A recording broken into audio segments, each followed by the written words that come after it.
Lost me. Ugh. Hey Nick, what's up? Getting the last things going. Because today's been a very interesting day. Very interesting.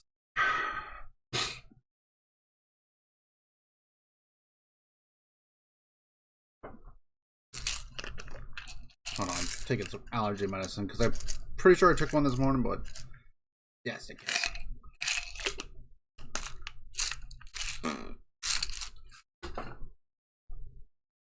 Thank you.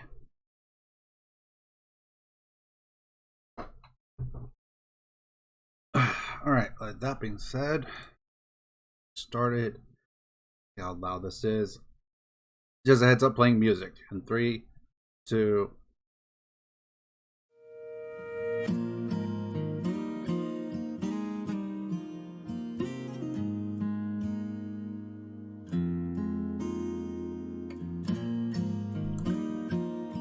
If it's a little too loud, just let me know. I can turn it down.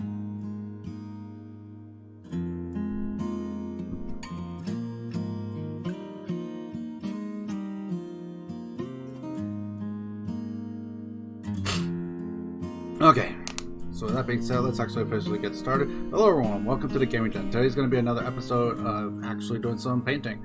I know it's been a while since I last did a stream, and I apologize about that. Lots been happening. I also have been thinking about changing my schedule because I've been going to Wednesday night D&D sessions. So anyways, with that being said, I got one thing to do and then we can go. Start.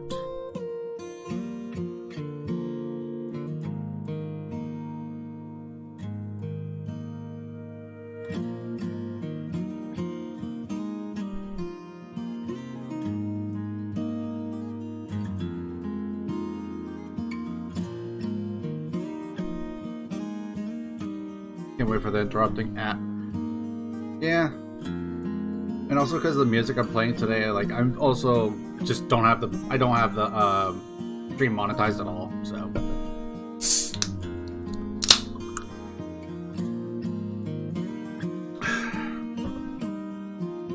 Alright, so as far as what we're gonna work on, I finished one of the other models, for those who have been checking out the Discord.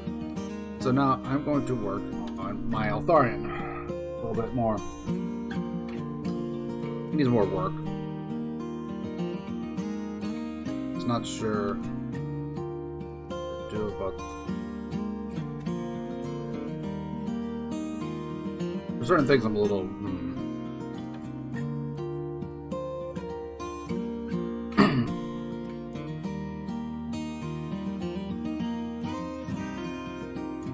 I need to touch up some of the gold.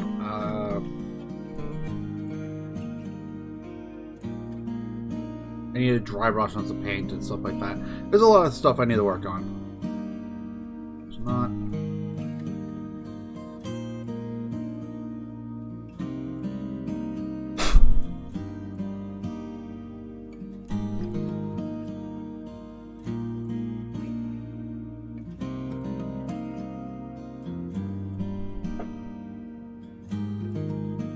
Yeah, essentially. It's called the Light of Altharian. So.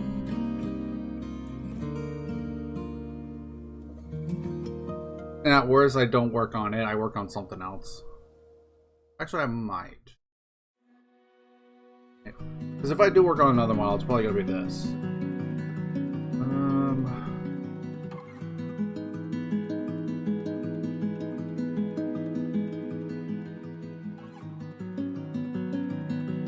Actually, I'm feeling this model. I'm feeling that model more than I am Altharian right now. Because Altharian, I'm not... I don't know. Something's just off.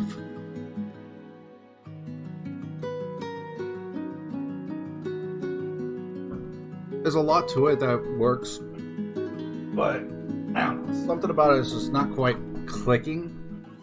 And because it's not clicking, it's not going to come out near as well as it could be. Excuse me, looking. Alright, let's actually get to work. Alright, so probably the initial thing I'm going to work on is the back. Because that's all wood. they'll go from one ghost to another ghost, essentially. But one's actually legitimately a ghost. Let's see. First Shade. Crimson. Non-oil. Where's my...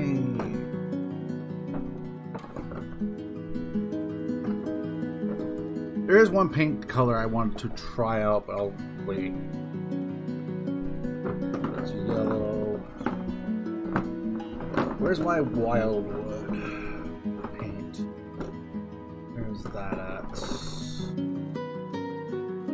Warp lightning.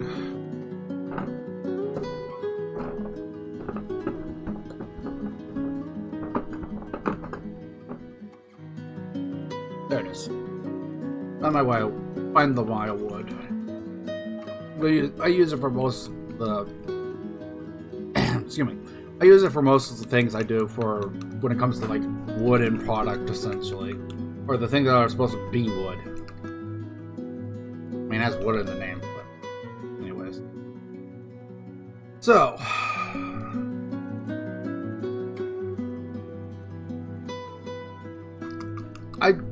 I did admit, I started looking on Epic Sound, or Epidemic Sound, was it?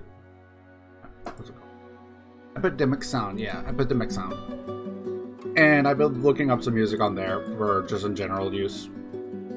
Like, right before I started stream, I started looking some stuff up for this. Just kind of some chill music. It's not as long as I want it to be, but hey. I could always just restart the playlist because it's like about 28 some odd minutes. So.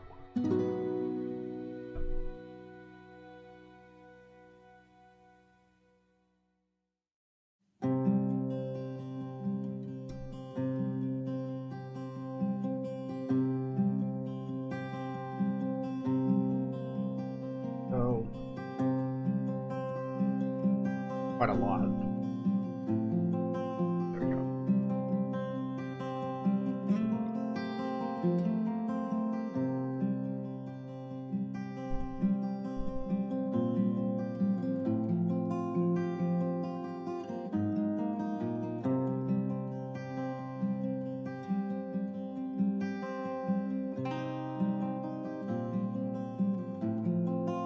Yeah, essentially. An Epidemic Sound's supposed to be royalty free and stuff like that, so I'm not super worried about copyrights and stuff like that.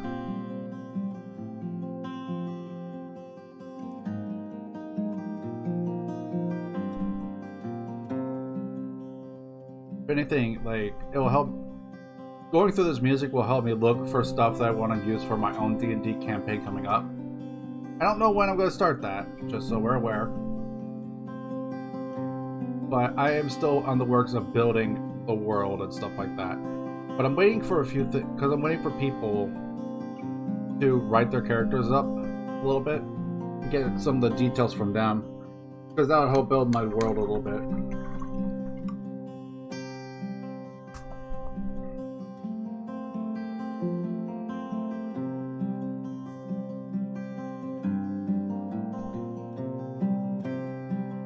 So once I get that built up, that's watery.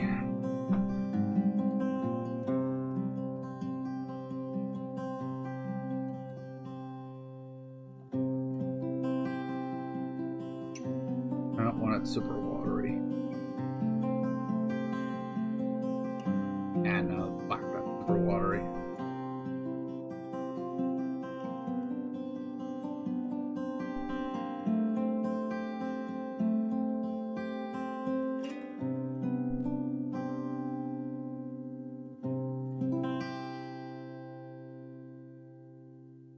Okay.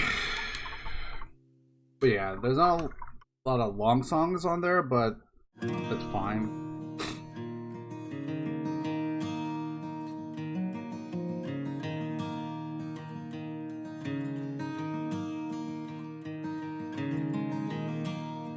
What's going on, Emerald? Yeah, that's much.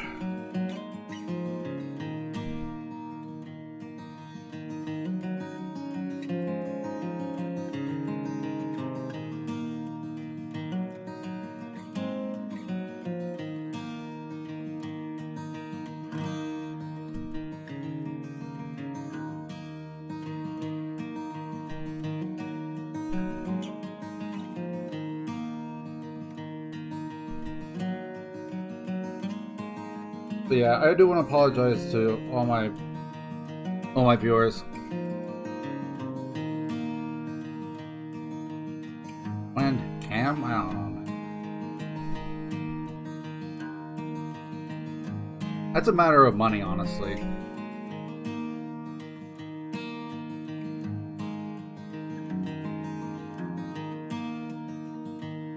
Because next month is... I will say this. Next month I'm going to be buying a lot of books for D&D. But that's also because I need them for my campaign I want to do. So that is stream related, because I will be streaming the campaign that I make.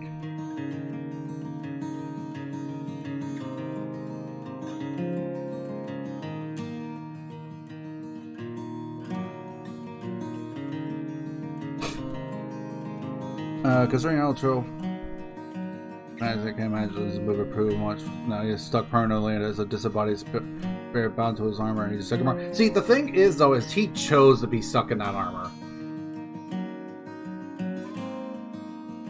Teclis didn't put him there by forcing him there. Eltharian's spirit chose to be in that armor because he's waiting for Teclis to make him a body that can handle the curse of years. Until that's done, until the curse of years, he has a body that can handle the curse of years. Just yeah.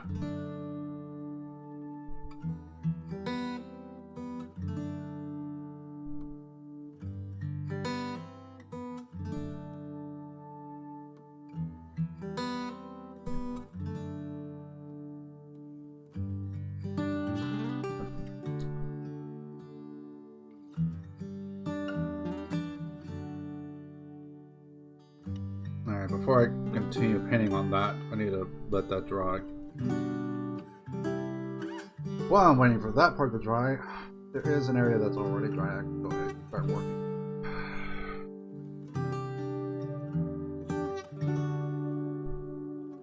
I want it to be consistent across the model. That's important for me.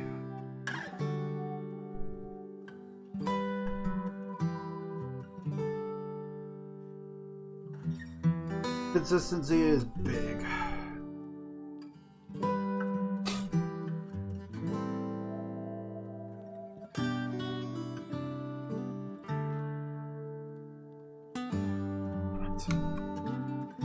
Too watery.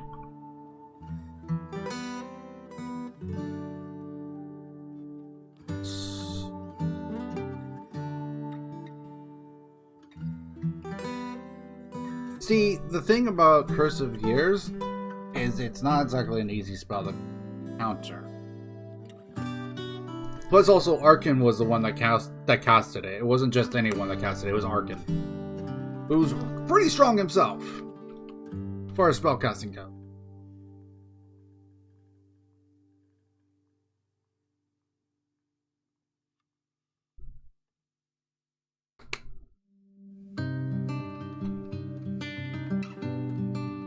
I'm gonna say it also, like, I don't know how it worked in Fantasy, but Arkin's the only one that can cast Curse of Years. It's a spell specifically to him. So, I know it's in the game the way it is, but it is technically a spell only Arkin can cast. At least in Age of Sigmar.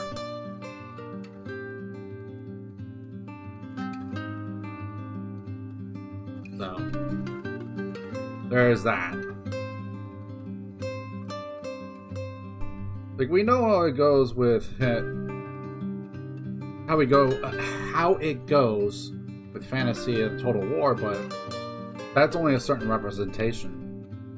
It's not the actual, like, hey, this is how it was at the board and such things. Honestly, it might have been a gap filler.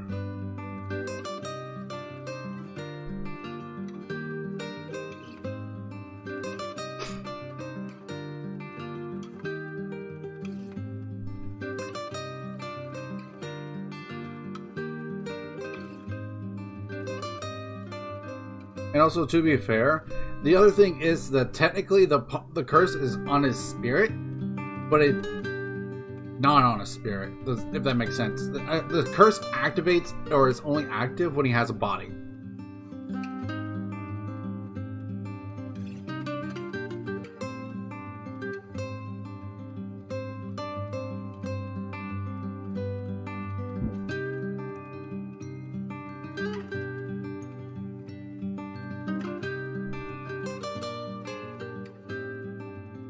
I think he does.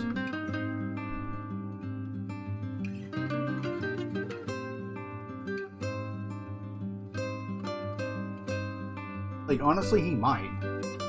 He should. It's pretty much his feature spell.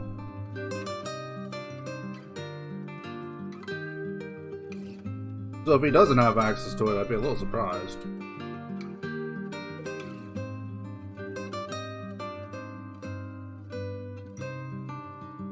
Unless it's something he didn't have access to in Fantasy and all of a sudden in Age of Sigmar he did. That would be weird.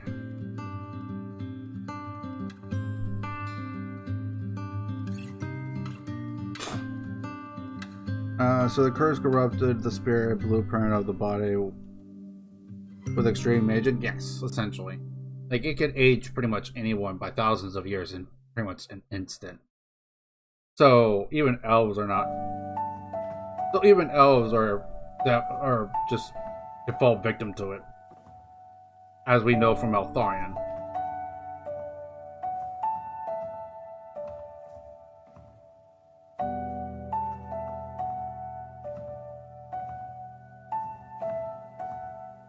Also, I'm going to let you guys know, some of the music is going to be piano, some of the music is going to be guitar. I think we're on the guitar, or the piano section now, just because I think, in the way I chose it, I chose a bunch of piano stuff first, and then I chose a bunch of guitar stuff. So I think we're through all the guitar stuff for now. This list isn't super long. Arkan used Curse of Years to kill Eltharion, who kept trying to strangle.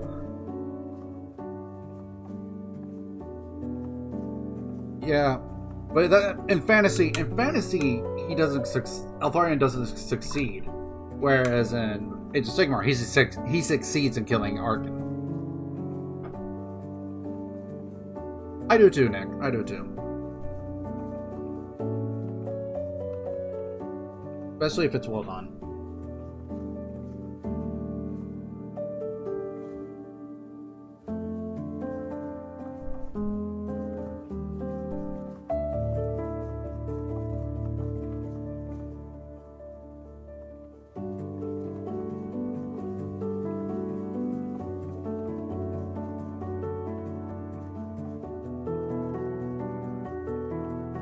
I'm not gonna lie, I can't wait to do the campaign with you guys around for the excuse me, for D&D, because honestly, if it goes as I'm playing it to go, it's gonna be fun. It's gonna be a lot of fun, and I'm looking forward to it. Like, the world I'm building is honestly probably a lot bigger than I initially thought it was going to be. Because this initial world that I'm going, or this place I'm going for this place, initially was only going to focus on one continent, but now looking at it more and more, I think I might make it to where it's kind of almost a world exploration kind of thing. I don't know. It's gonna be big, though. Like, there's a lot to it. Doesn't AoS drop hints that Arkan might not be the same Arkan from Fantasy, though? I don't know for certain. I want to say maybe, but at the same time, it's also like, if everyone did the recreations of stuff like that, Arkan would technically be recreated by Nagash. So... huh? I don't know.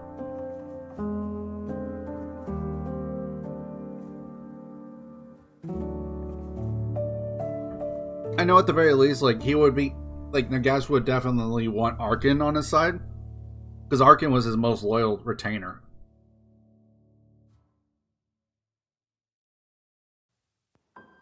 Like, he proved himself time and time again.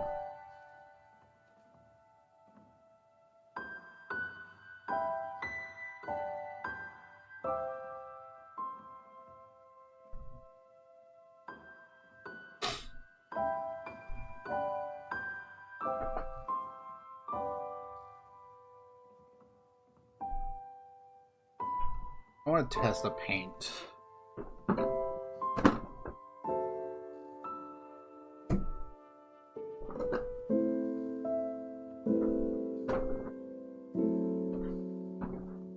I bought it thinking it would do what I was hoping for, but it didn't do. The model I was working on, it didn't do near as well as I was hoping. But maybe, just maybe, if this could work really well for this model, depending on how I play it out. Just check. Arkan only has a vanilla Lore of Death spell line. It's a unique line. Gives them the vampire pass and no curses year spell for him. That is actually really fucking weird. Like straight up, that is weird. Personally, but anyways.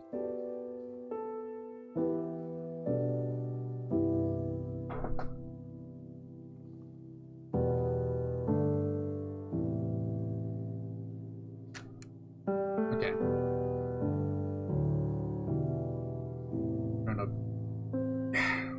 Nope, that's not working. Okay, fine. Let's see. Smaller tip brush, right? Yeah. Okay, so this is my medium brush here. Alright, so I want to get my medium brush going here.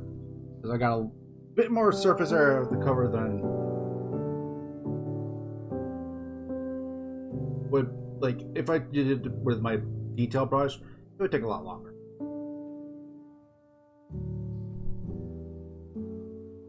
Okay. Let's see how this comes out. Actually, I just realized my light's not on. Why is my light not on?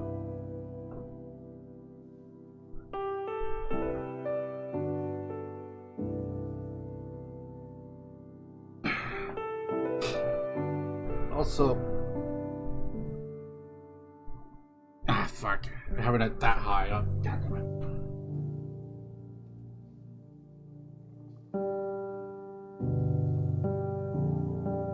Okay. I will say that I woke up actually to it, the AC being not working, so I was been hot as balls today.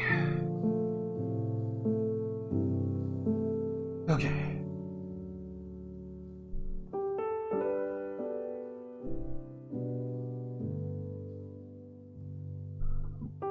That might be a little too little of paint. There also might be too much water. That could be a problem too.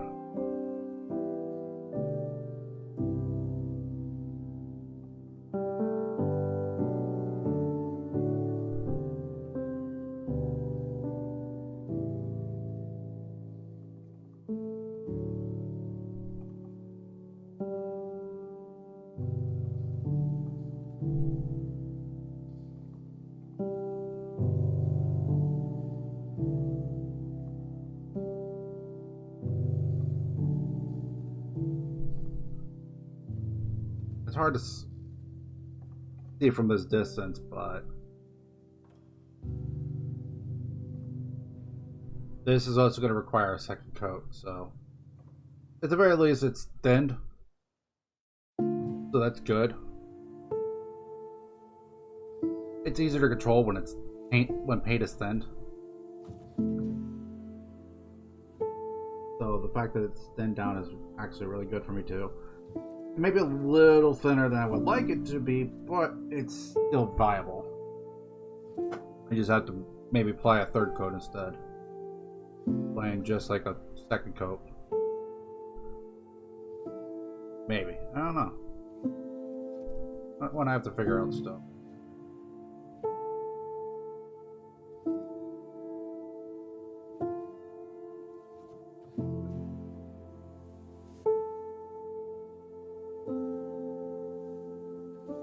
If it was a design custom spell for Arkan, it'd be Spirit Leech, Invocation, Rise, Curse. Yeah.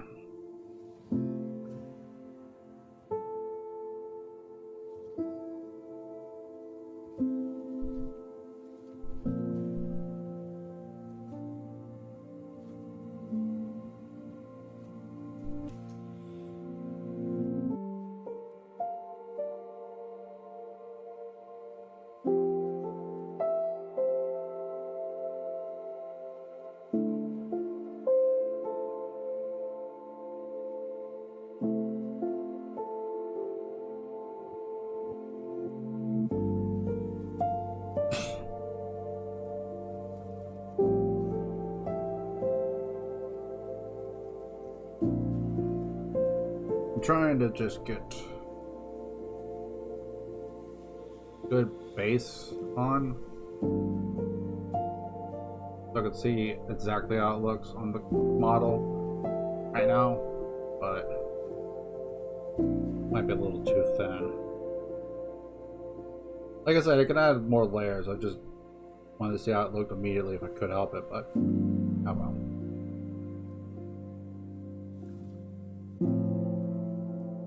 Not quite the desired effect yet, but that might be fixable as I add layers to paint.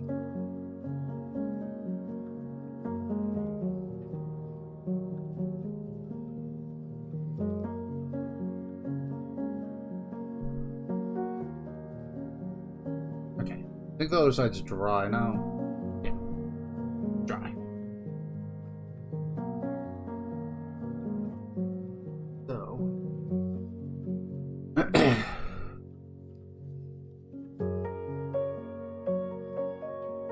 try to go back over the spots earlier. That second coat. See how it comes out. I might even have a third coat just because the white kind of still sticks through, but at the same time, that might work to my advantage.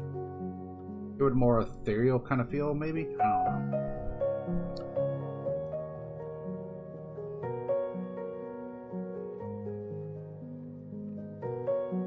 Oh yeah, I need to do the inside of this too. Whoops! I forgot to do that. That's a problem. Oh, not a problem, but like... that's just... I think I'll look it over. Fix that real quick. There we go. Now.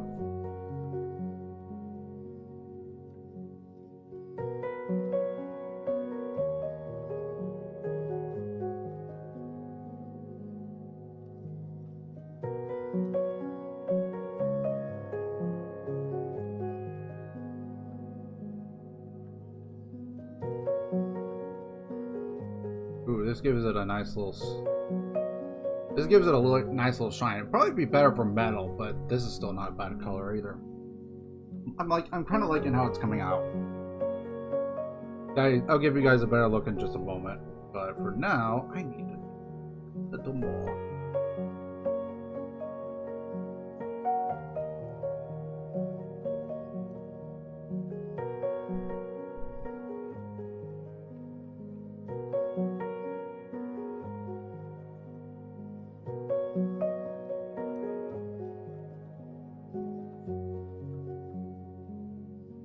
Go for an bed.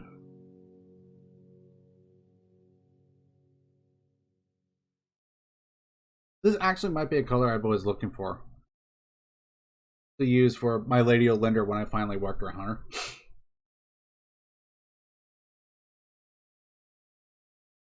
Oh, that means the playlist is done. Alright, going back to the start then.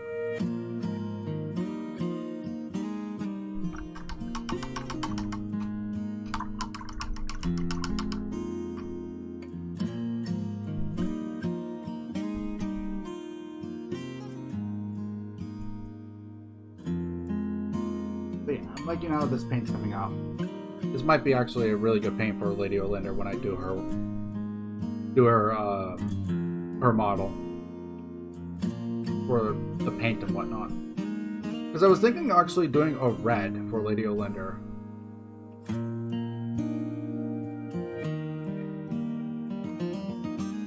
But I wasn't sure how I felt about doing like Mephiston red or whatever.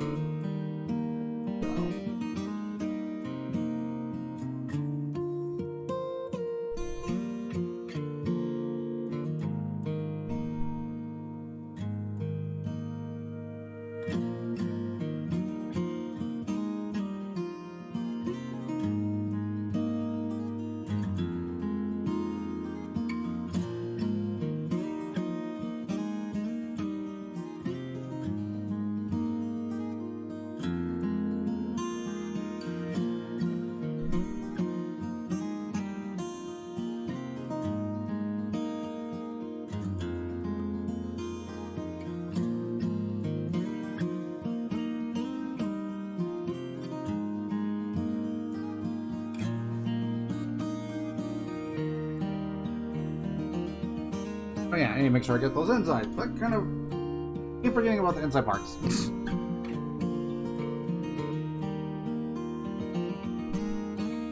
Why do I keep forgetting about you? You're easily forgettable. That's why.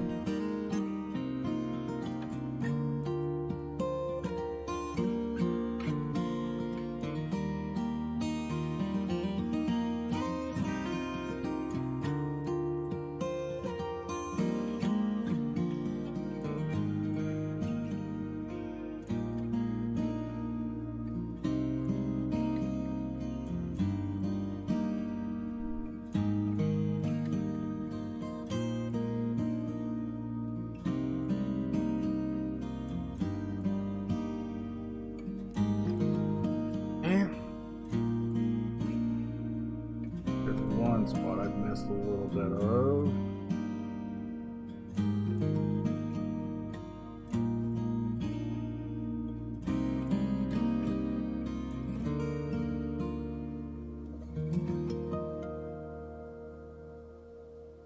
Alright. That in there for now. Try to give you guys a good look at it.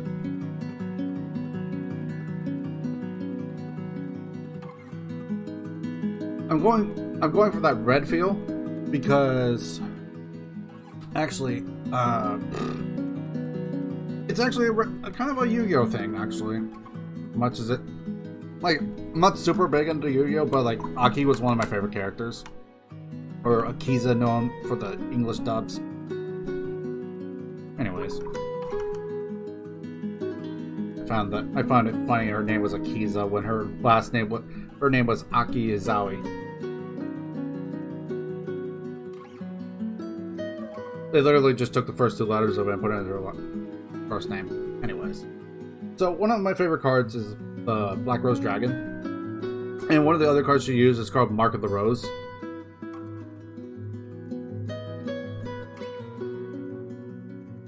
I'm going for that kind of theme.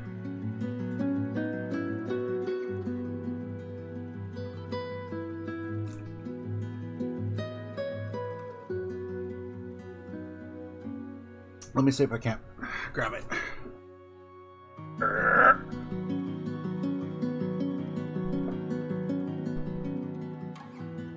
Hard to see, but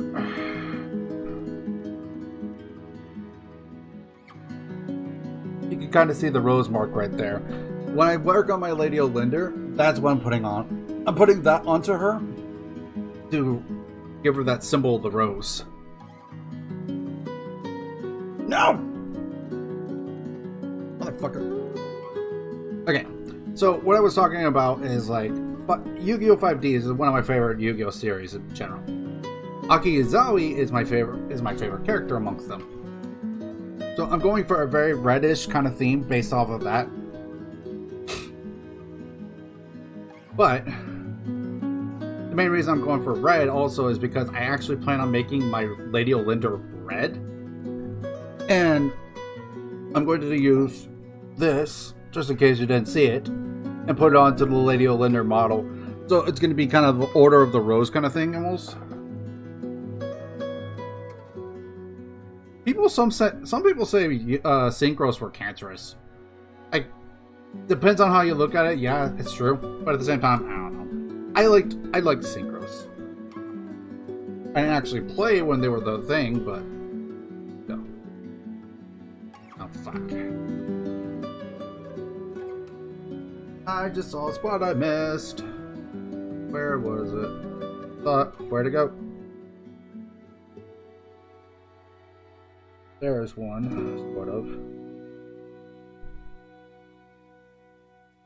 There's another.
might need some more.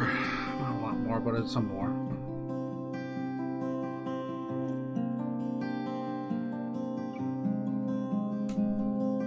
I have not played with links, but yeah, I've seen what they could do. So yeah, I can understand why it's pretty bad.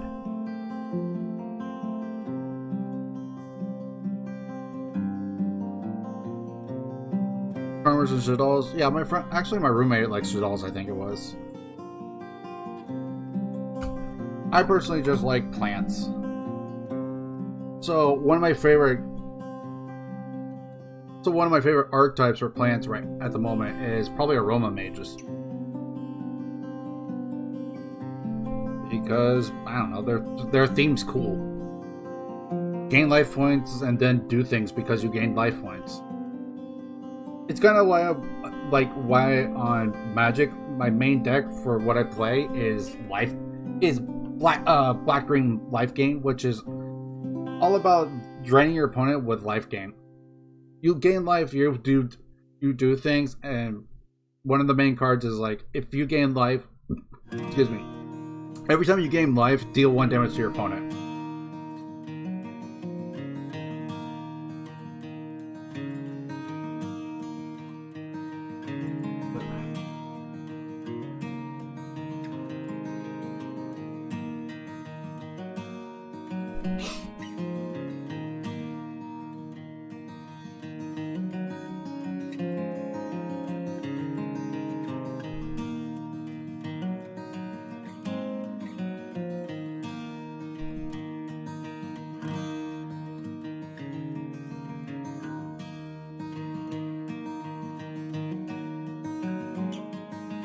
I just realized I missed a spot. No. Drives me insane when I see that.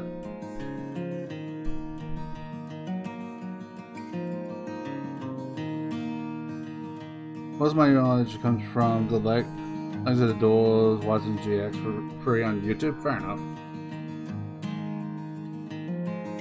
Any of my knowledge mainly comes from Duel Links.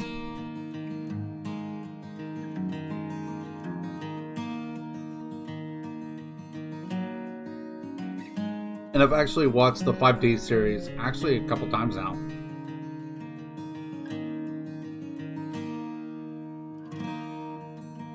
I haven't really watched any of the other ones. I've watched the first two series of GX and regular, but 5Ds is the one I'm like definitely want to watch that.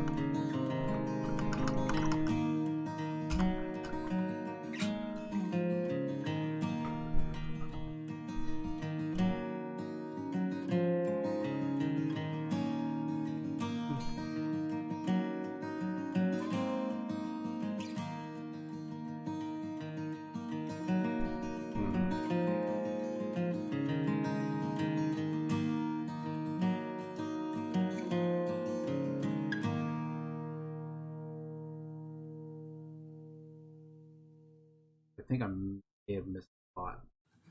He worked in May.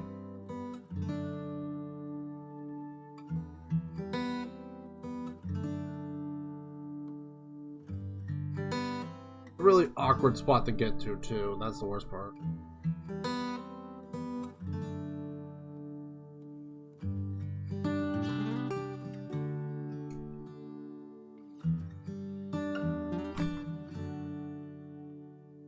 Spidey's had a good story until the end of... I don't know, I enjoyed the entire series, but that's me. There's a few things I was like, come on, really? But, eh.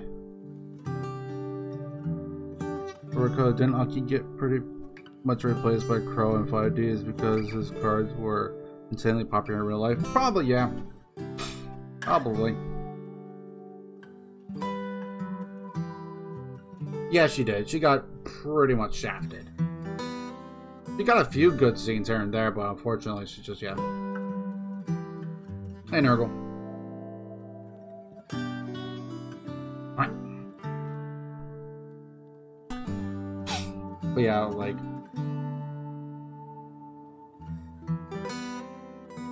cool. Like, Black feathers were pretty cool, or black wings as they called them in English. Like, they're cool, just, I don't know, I like the plants better. But also, to be fair, black wings were like insanely good meta-wise back then. Like, they were the meta back then, as far as I understand. So, because they were just extremely fast, which was their whole thing. And Yu-Gi-Oh being Yu-Gi-Oh, yeah.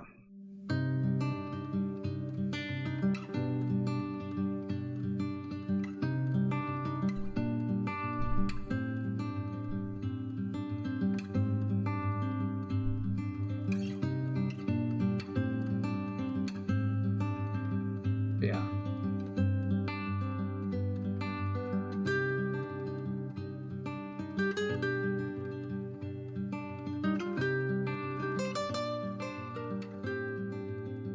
There was also some confusion in the company. Yeah.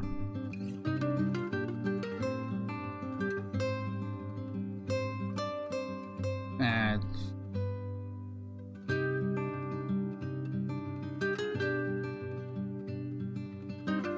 yeah, it's true. If the changing directors could definitely have an impact on it too. So there is always that too. But yeah.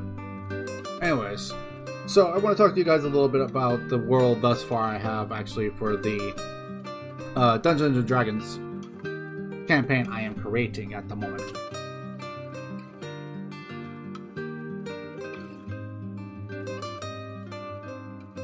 So,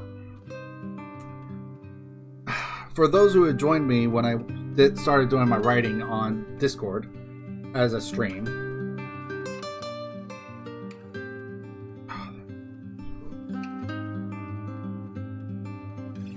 anyways, I had started creating the world actually technically the night before. I just did it also I also just wrote up on Discord, but I already started writing a general idea on my phone the night before because I started getting ideas. And I want to thank actually High Rollers D&D for that. Actually, I got inspired by their AoS campaign that they're doing. That's still ongoing, by the way. Yeah, so this campaign is going to be sort of inspired by it, and when I say sort of, I mean a lot. It's just going to be different campaign. It's not going to be exactly AoS. So I'm not trying to take their idea. Be inspired, but it will not be it specifically. Excuse me.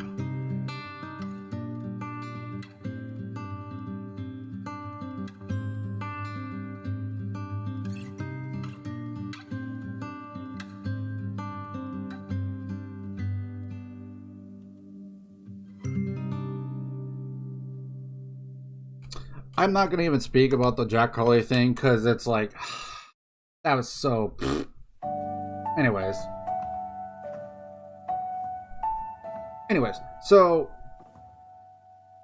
as I said before, this D&D session I am creating is inspired by the AoS campaign that is going on via High Rollers D&D. They also have a YouTube channel. They mostly stream on Twitch, but they do put VODs up on YouTube. There's that.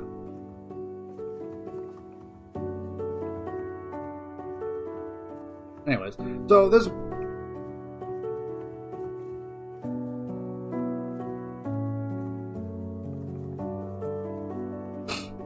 So let me go ahead and pull up the information real quick.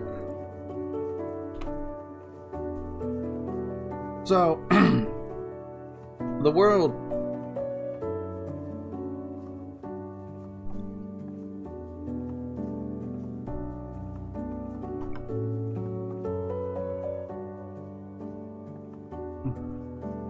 Yeah, I'd agree with that on the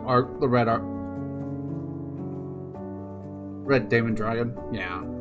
Anyways, so the world I'm currently creating is called Zoranis, and that's the world. The continent that is going to be the main, like, going to be the main focus is going to be called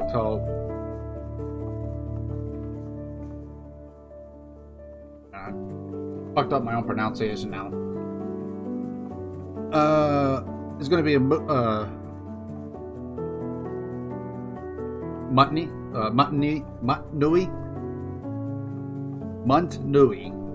Yeah, Muntnui. That's what it was.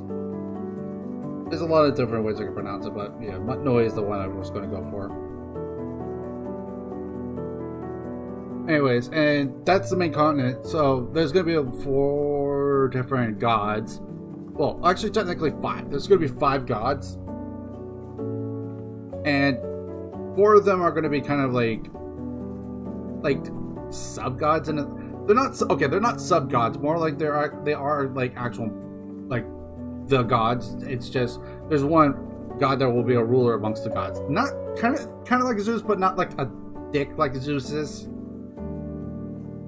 But there's gonna be 3 goddesses. So 3 goddesses, and then 2 gods. And I haven't gotten a name for all of them, not quite yet. But I have a name for the goddesses at least. The goddesses I have Matura, which is going to be the goddess of the hunt and adventure. Her favored races are the favored races are going to be the Bosmia, which is going to be the race I'm introducing into this, which is going to be the half beast, half humans race that's going to be in this campaign. And then there's going to be also the Bosmia, the orcs, which would include, so there's going to be orcs, and then there's going to be half orcs. So yeah, orcs and half orcs also are a favorite of Matura. Goliaths, elves, mainly the wild elves, are going to be the favorite race, and most likely the worship Matura. And like I said, she's the goddess of the hunt and adventure. Vitris is going to be the goddess of death, life, and magic. And essentially all these names are coming up with like using different languages for their different words. Like example, death was mortem, and kiful. Life was like Saul, Zivot, Bether, and then magic was like Magia, Taike, or something like that. And so I was just kind of jumble them as I can, as best as I can.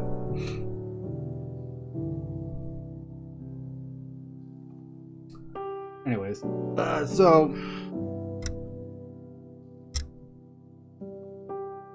but yeah, she's gonna be Vitridis is gonna be the goddess of death, life, and magic, and her favorite people are going to be the Asimars, Tieflings, elves, mainly Eldarin, and high elves, but some elves, mostly just because like some elves, like the wild elves that specifically like use druidic magic, excuse me, and half elves.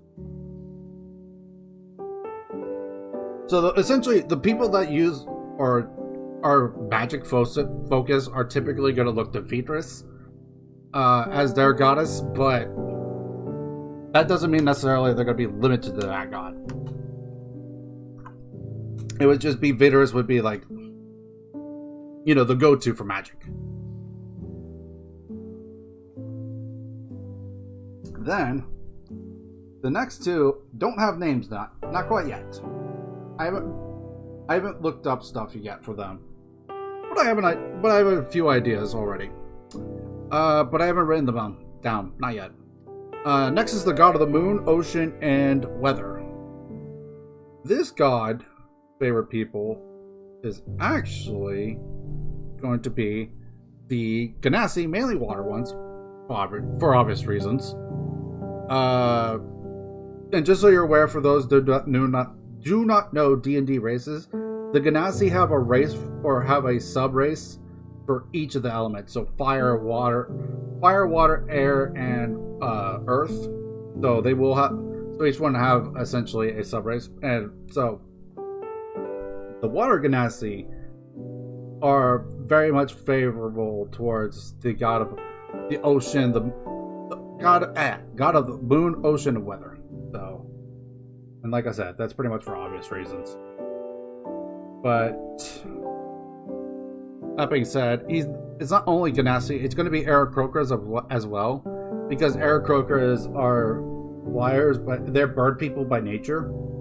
So they like good weather, so their favorite god definitely wants good weather and stuff like that. So it makes sense. It made sense in my mind for them to worship the god of weather. That being said, gnomes. It's going to be most gnomes. There's two different subtypes of gnomes, which is the deep and rock gnomes. The deep gnomes are more kind of like that live in water and stuff like that, or around the coast essentially and stuff like that.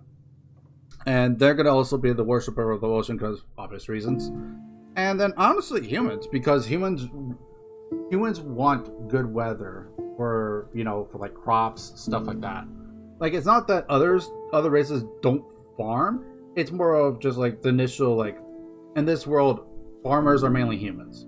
There are some elf farmers and stuff like that, but it's mostly human.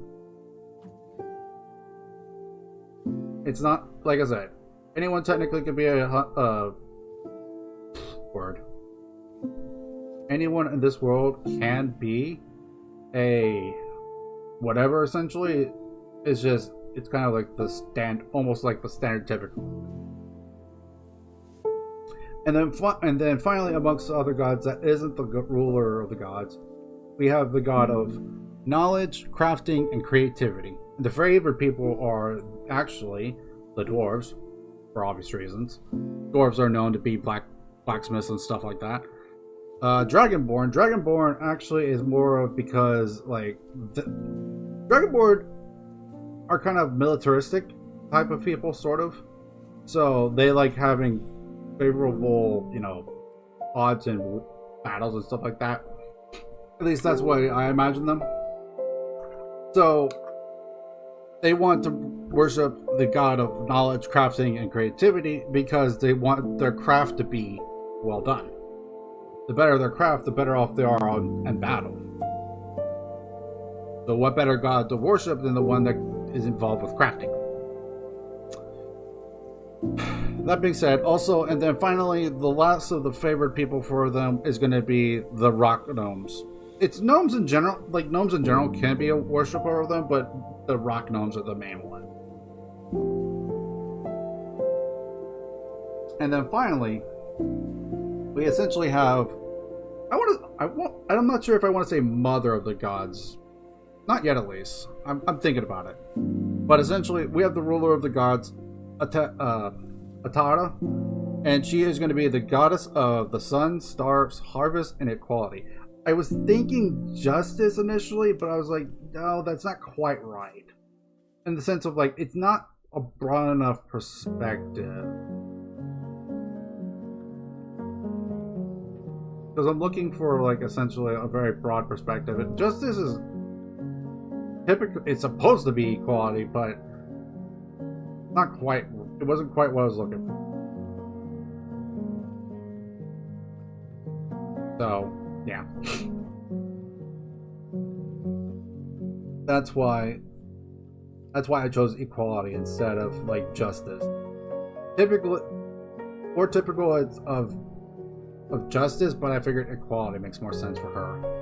Specifically. Where's the heart subrays? Can you make Captain Planet without heart? I mean, maybe. Who knows?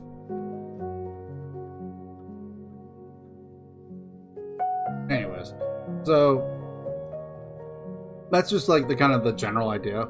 But I have five gods thus far. I don't think I'm gonna do any more. I think 5 is the max I want to do because I don't want to be like. I don't want to do too many gods. Because I have to kind of write up lore for each one, and 5 seems a good bit as is. So, putting more on my plate for my first homebrewed campaign seems a little bit much.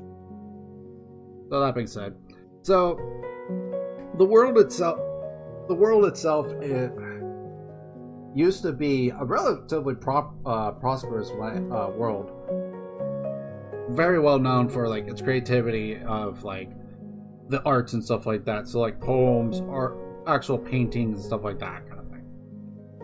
But one day, a calamity happened. Two, actually, technically, and they happened at the exact same time. So an explosion essentially just happened in the air with an extremely large energy that covered the world. And with that energy, the race, because before this time, the Bosmia were not a race a part of this world. The Bosmia were a race that were created by this incident, but it only changed humans into not all of them, not all humans, some, a good majority, but not all humans were changed into Bosmia, and they were changed in Bosmia being, you know, part beast. They changed into all sorts of beasts. Example, wolves was one. There technically are also bird Bosmia, but our Aarakocra does not count as a beast, or a Bosmia, I should say. And the reason for that is because Bosmias, the difference between, like, example, an Aarakocra and bird Bosmia is that their facial features, like, they can have, like, you know, maybe like feathers along the side of their face or something like that, or like bird-like features, like with the eyes. But their actual face in itself is still that of a human.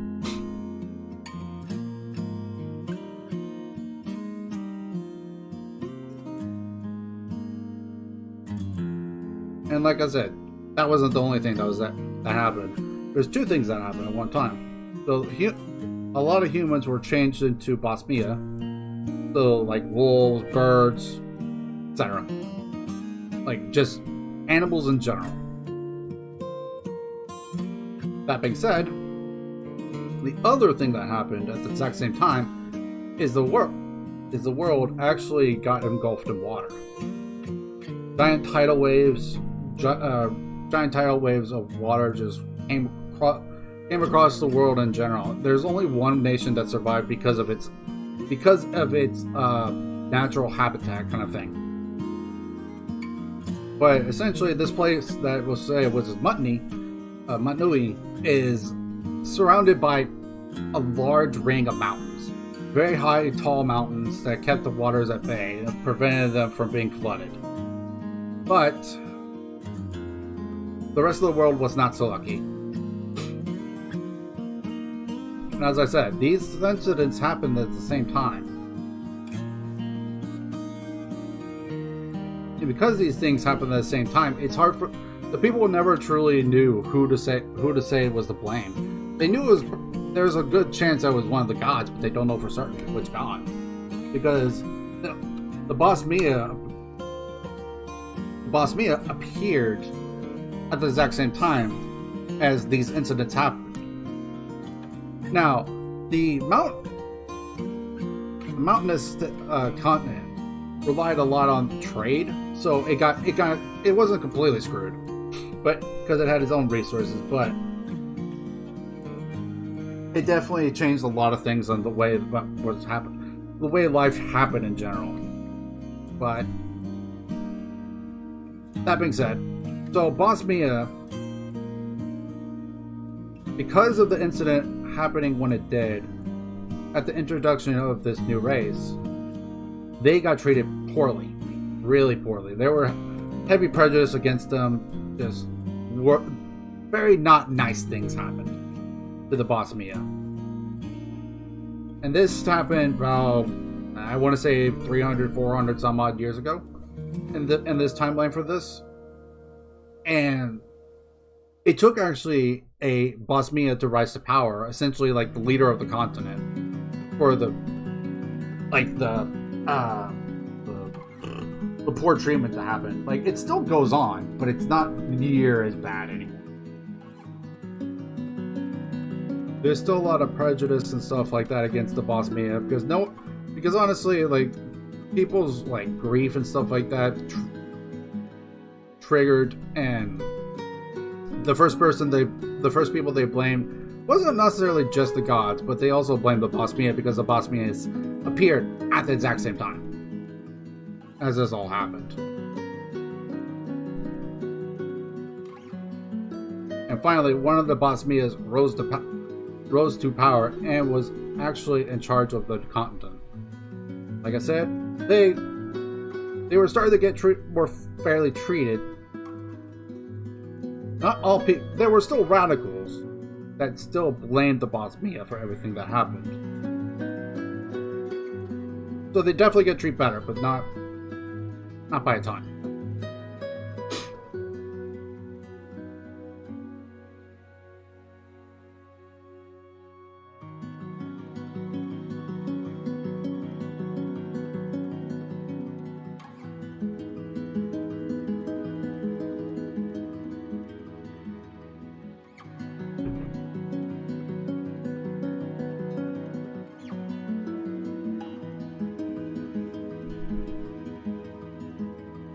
Oh yeah. And essentially the first thing that's going to happen is the party is going to be hired by a group of scholars, mainly by one scholar in particular, a wolf Boss Mia. A female wolf Boss Mia, what was her name again? No, I know I wrote it down. What was her name again? It was Sarvati. Wait, Sarvati? Yeah, Sarvati. And she hired them, and they're in a submersible now. The party's in a submersible and heading towards a ruin of one of the nations that used to be one of the neighboring towns of the place, of this continent.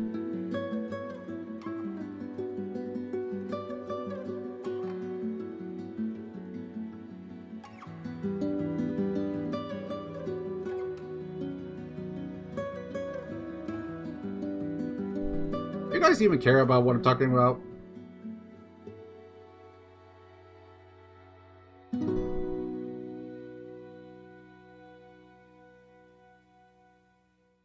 Don't worry, I'm not judging.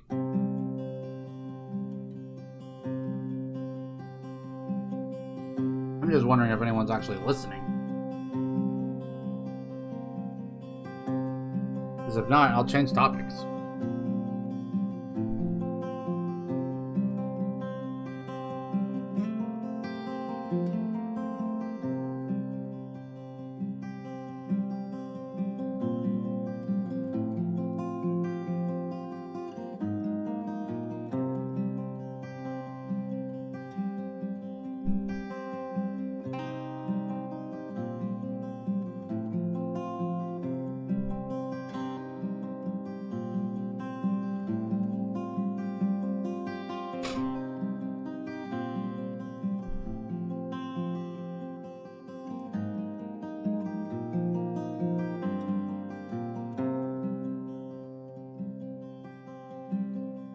Yeah, to be fair, like, the Vendelver campaign is still going on. I intend to finish it if we can. But I do want to say that the stuff I've been talking about has been is the campaign I'm making custom. That's the thing about D&D is they encourage customization. They encourage making your own stuff.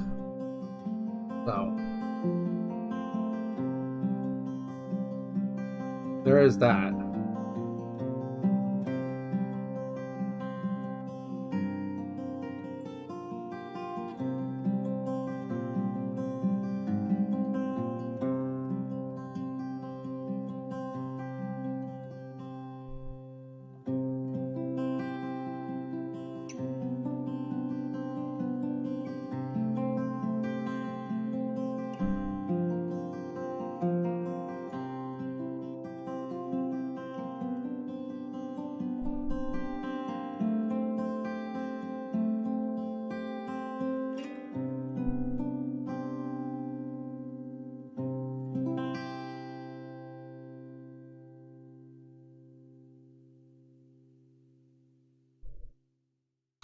No worries, Nick. If you don't care, not a big deal. It just means I didn't do a good job in explaining, or I didn't make the story interesting enough.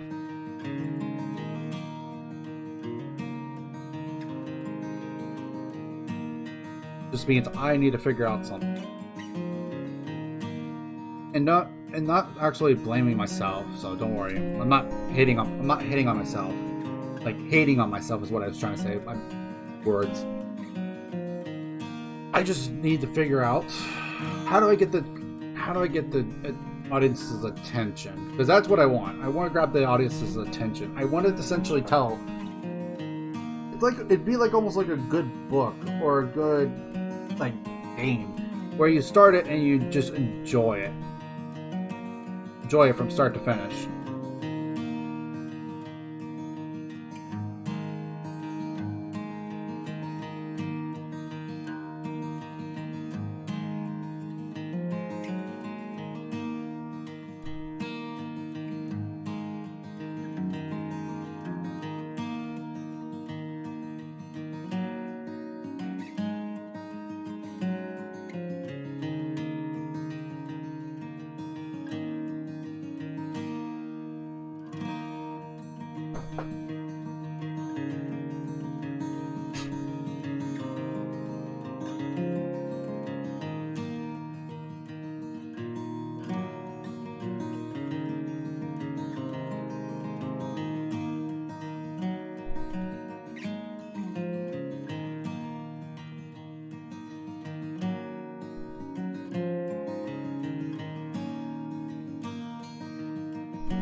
Yeah, I know how the feeling about awful attention spans, don't worry. I'm ADHD, so I understand. That's why I jump from like one project to another, like with relative ease.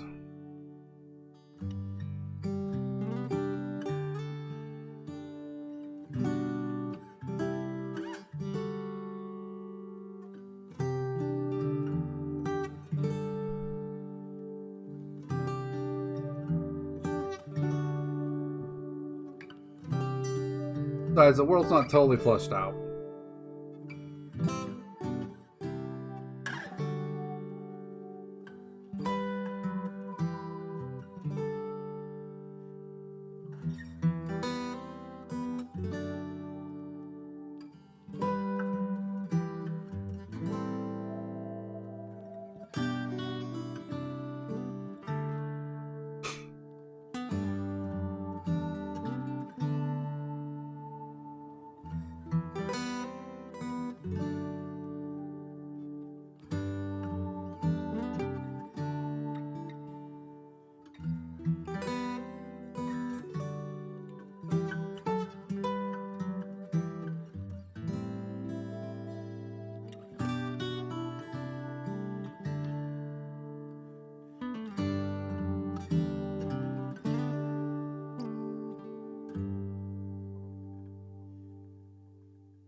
I need more paint. I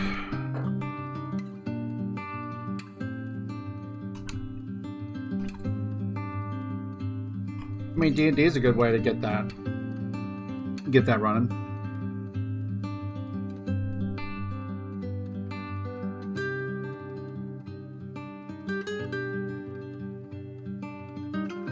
D&D is all about creating worlds, creating your own stuff.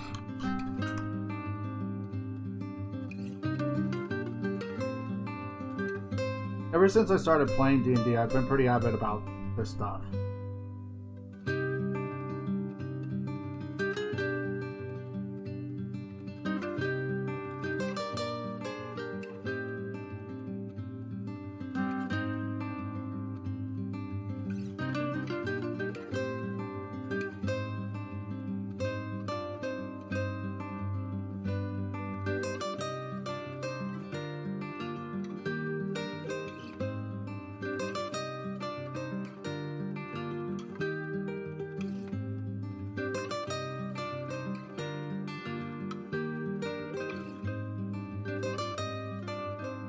I will say that so for like this, I'm not writing out the whole thing because I want the story to be told by the players. Like the people that play along with me. Like I could have things set up, but I want the players to be the one to explore the world, look at things, do what they want. Here's what they wish to do.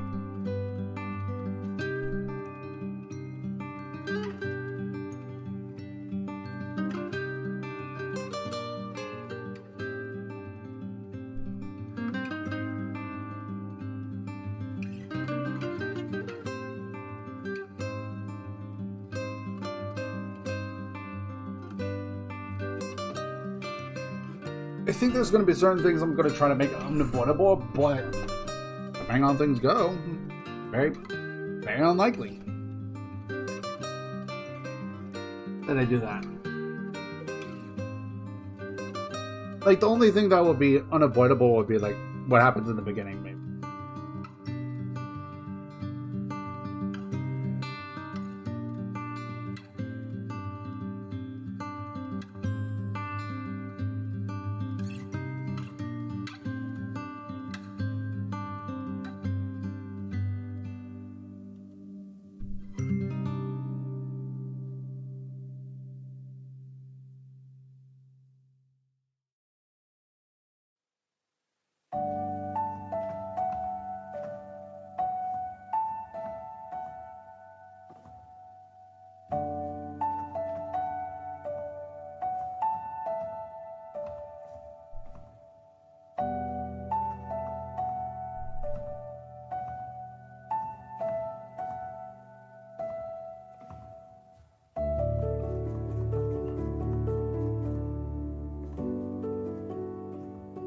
Yeah, essentially. And also, like, you can create the world how you want. Like, it doesn't have to be necessarily fantasy, per se.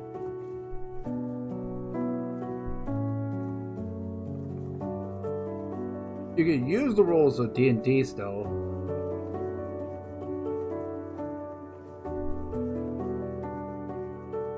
That doesn't change.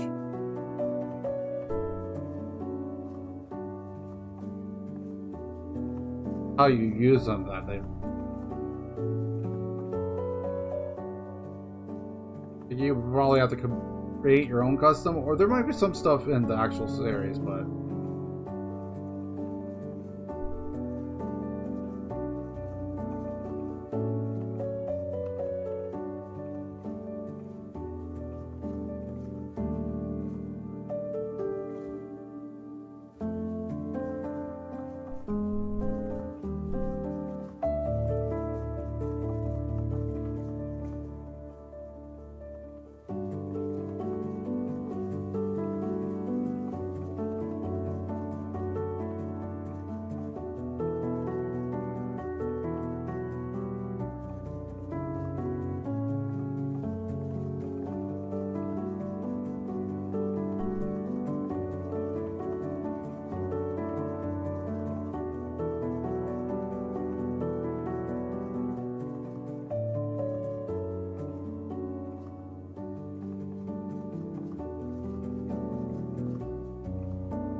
It's going to be hard to paint.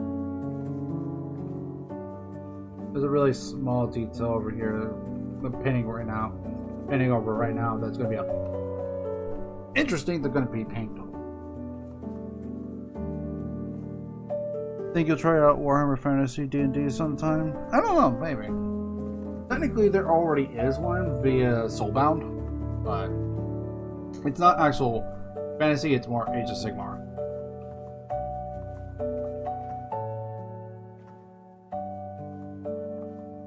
But yeah, I wouldn't mind doing a D&D session with like Age of Sigmar / fantasy. But paint that with that.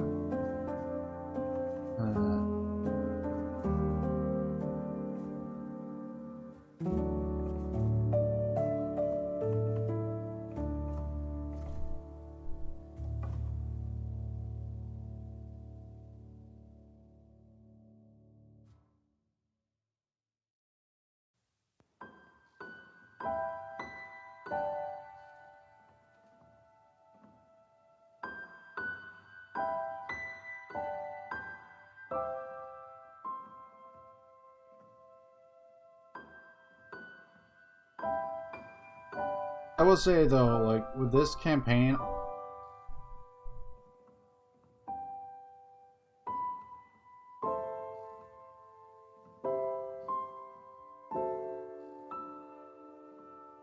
I want to try to hit people in the feet.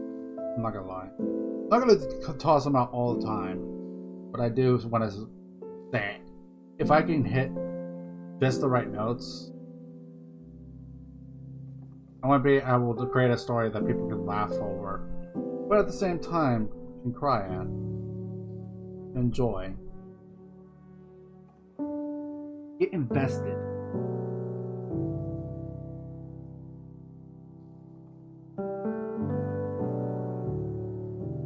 To a world of mystery, magic.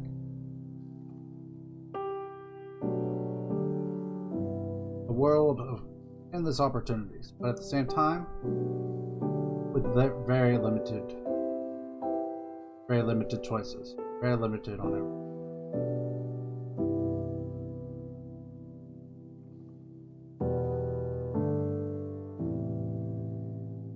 Essentially, I just want to tell a good story.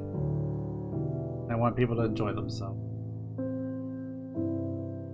Because that's what it comes back to in the end, huh?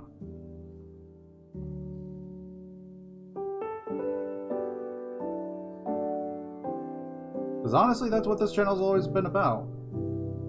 Trying to enjoy ourselves.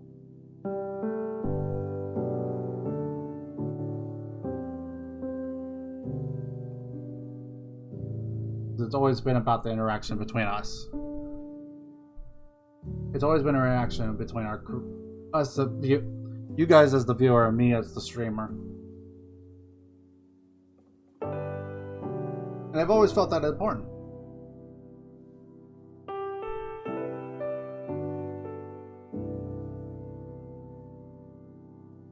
Honestly, I'll try to do better by you guys. I really will.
Either way, in the end, I just want to do right by you guys. Even though I haven't been doing a lot of streaming lately, I want to do right by you guys. That's important to me. It really is.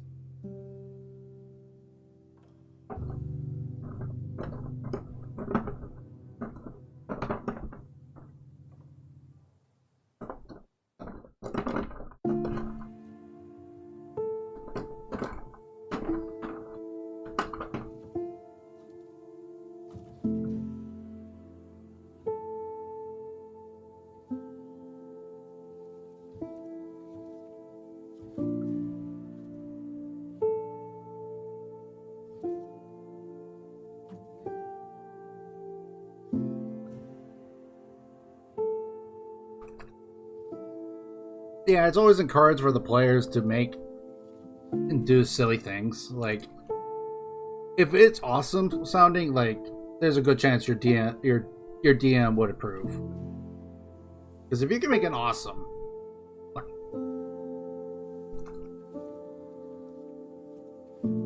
giving.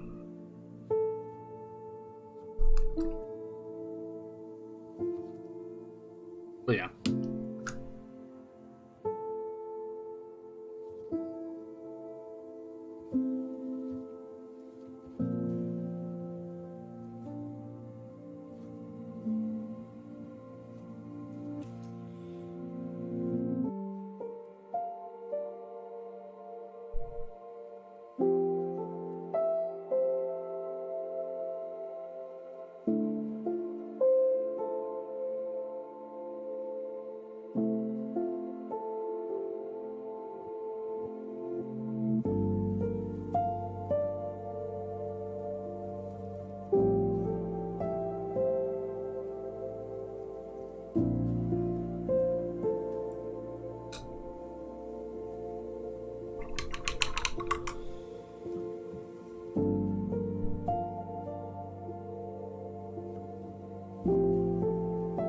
I'm gonna say it also, like, when I do my campaign, like, I'm going to encourage my players to do awesome shit.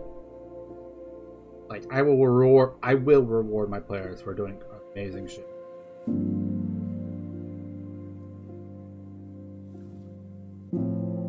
Honestly, I want to see awesome shit happen. Not even so much about, like, publicity at that point. It's more like, I want to see awesome shit happen.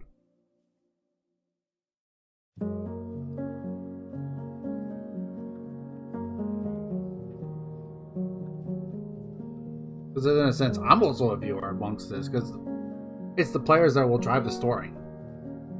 Whatever happens is what the story is, because the players did this, did that.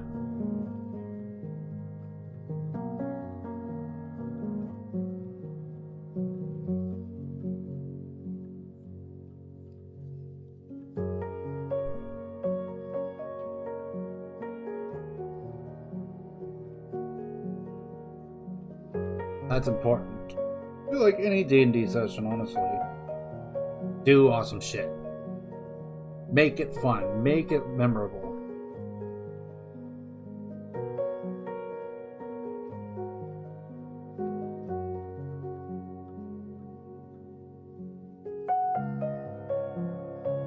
And honestly, that's all really a DM can ask for. Is a memorable campaign. Because you could do so many campaigns, but then you like, someone mentions it as like, did I do that? So we all know the truly awesome shit is the stuff people will remember. And I want to be able to say, I remember this really awesome moment. And say, sure, I was the one that created this, but the players did that. And as a DM, I want to be able to encourage my players to be able to do it.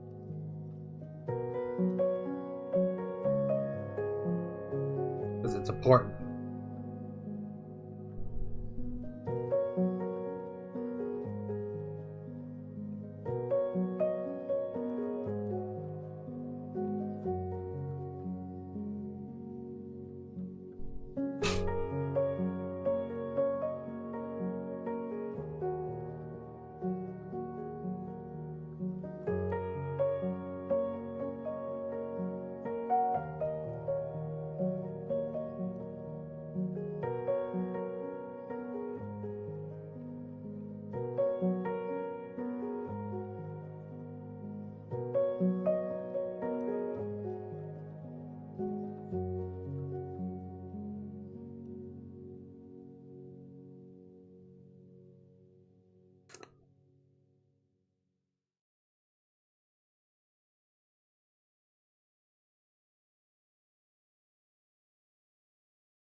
The music's...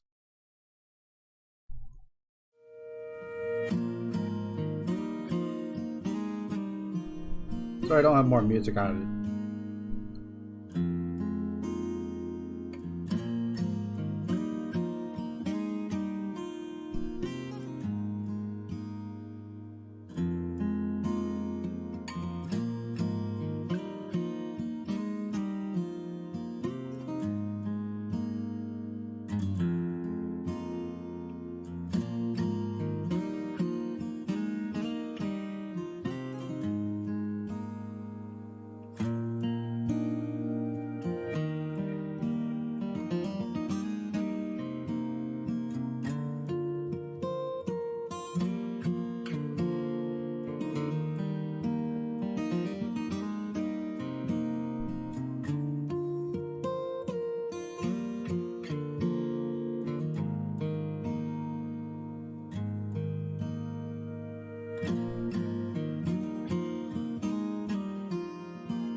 Yeah, that sounds awesome, honestly. The souling a bloodthirster? Yeah. Fucking nuts. Like, knowing 40k at all, like, that's fucking insane.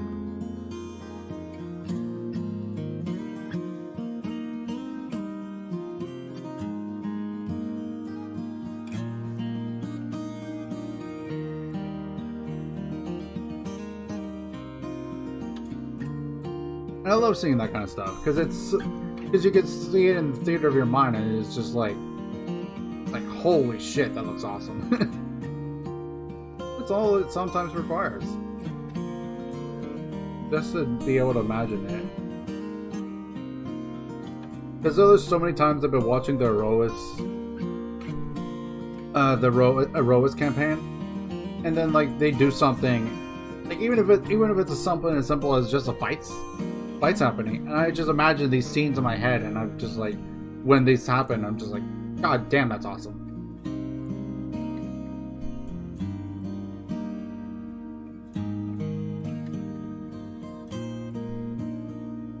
And it helps because the DM is very descriptive about what happens.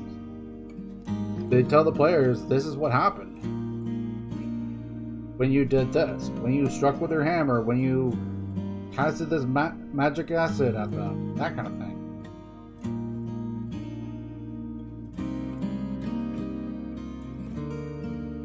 That's part of the essence of a good storytelling, is being descriptive.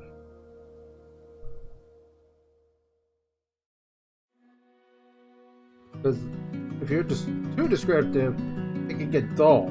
But at the same time, if you have this level of description that's there, people will enjoy it because it's like I can see it in my mind. Because it's described well enough that I can see it. Like I'm actually there. And that's important.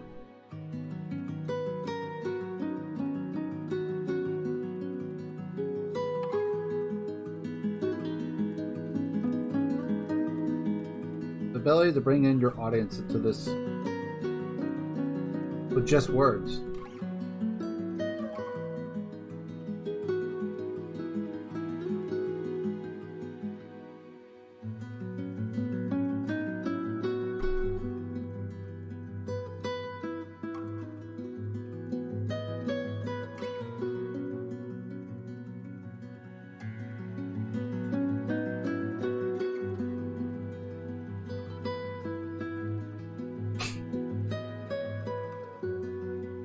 It was insane getting lucky rolls every time. Yeah, that's a big part of it too. Is getting really good rolls. But yeah,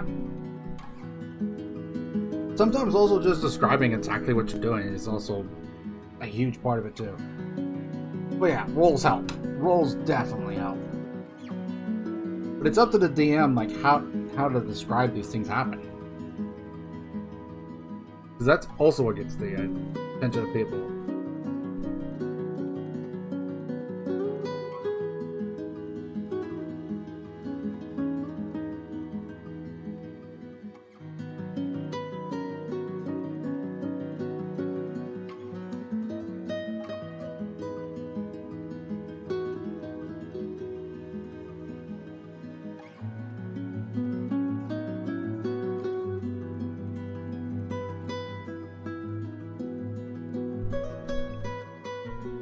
Kept rolling pretty much nothing but 20s every turn. Jeez. Yeah. That would do it.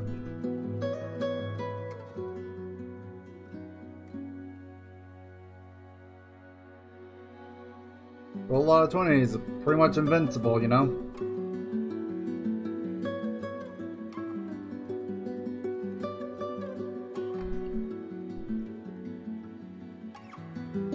As long as you have the stats and just the good luck of rolling really well, yeah, you can pretty much do anything.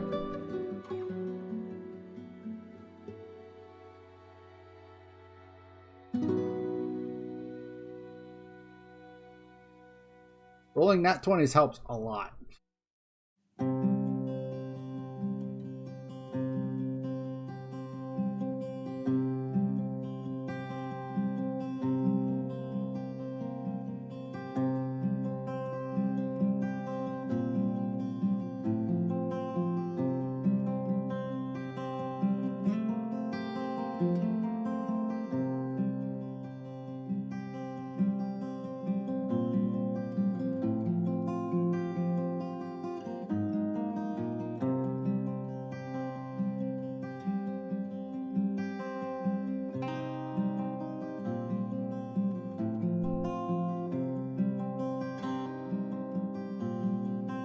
I think that's also probably why I like the Barbarian class so much, is because they have an easier time of rolling nat 20s. Because they can give themselves advantage, meaning they can roll 2 dice at once when they attack.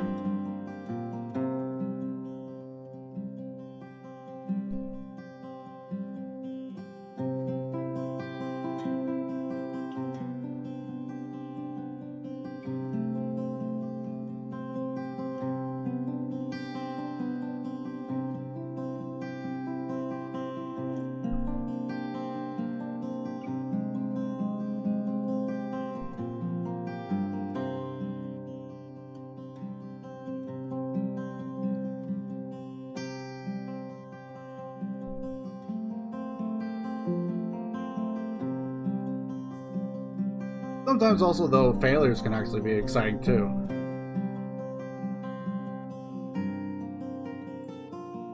I'm thinking of a few examples in my head right now from my roll list, but I don't want to say them because they're spoilers. Because they're pretty far into the series. So if you haven't watched the roll list, you wouldn't know about what I'm talking about. But some crazy shit has happened because failures have happened.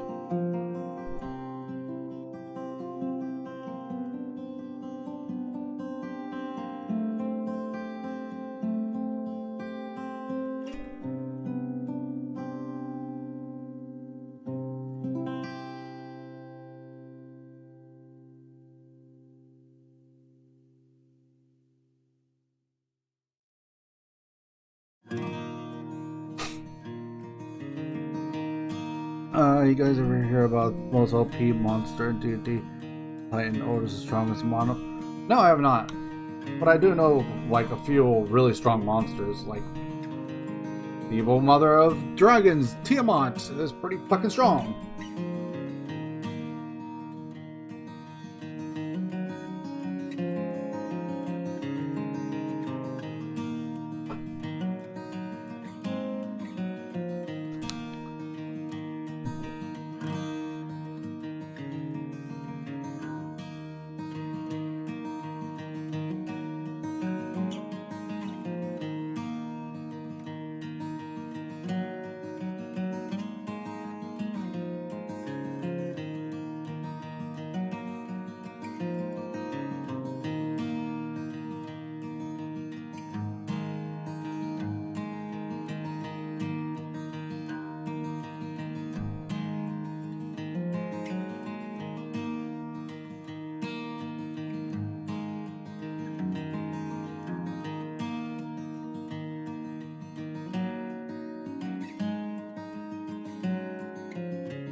Okay, I think I know the next color I want, but I need to find it.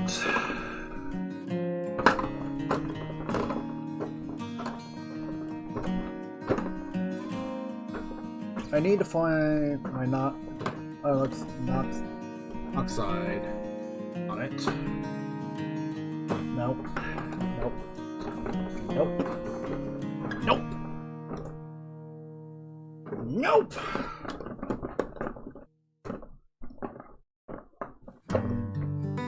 Nope. Nope. Cool color, but not that. No, no, wait. No. No. No. No. No. Motherfucker, where is it?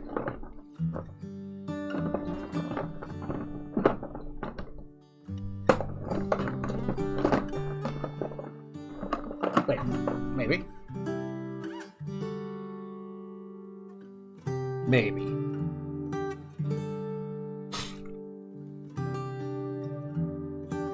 I said it on Dan stream yesterday, I think, but they're through the tree man and buy man of damn kids get off my lawn. Nice. I think we talked about that once before, Nick, actually. A little while ago, but I think we talked about it. Sounds familiar.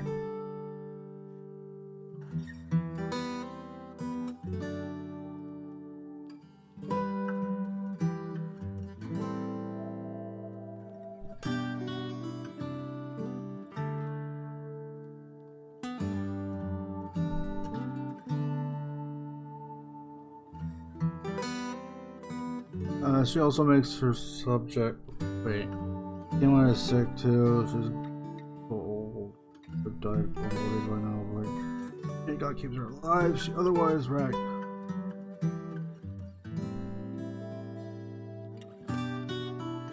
Apparently, also the one of the pre-build campaigns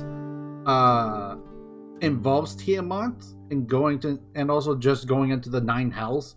You could technically actually side with Tiamat and taking on some of the demons in the 9 hells. Apparently that's a thing.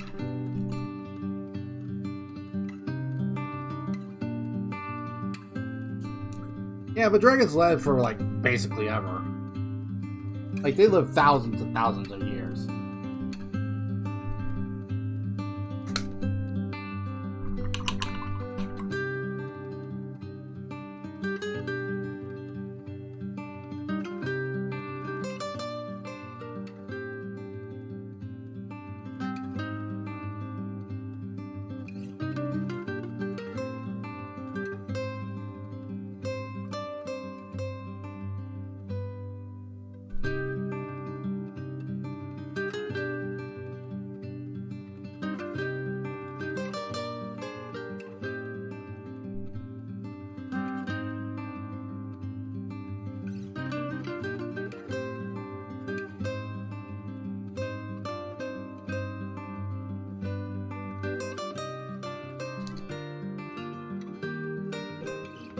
You can kill her avatar in that mission, that's correct.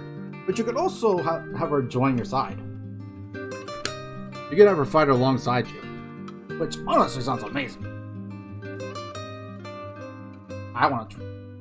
Like, depending on what it requires for her to join up with you, it sounds awesome.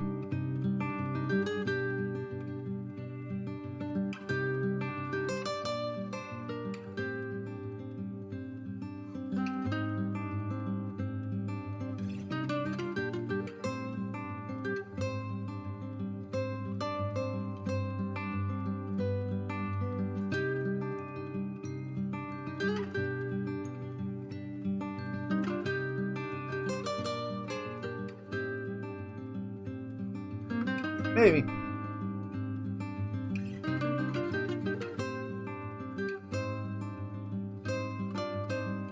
You might have predetermined lines too, so who knows? I don't know.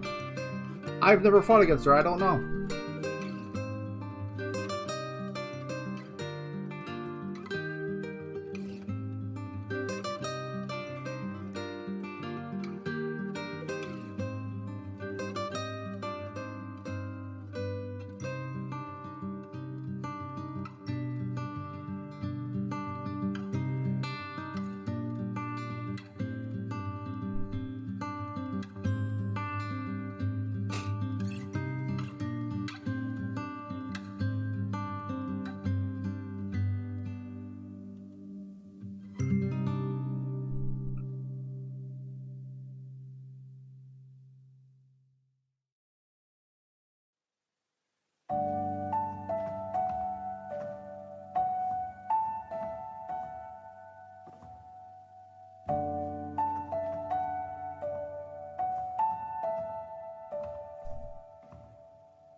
She's pretty good, scary. She can only have.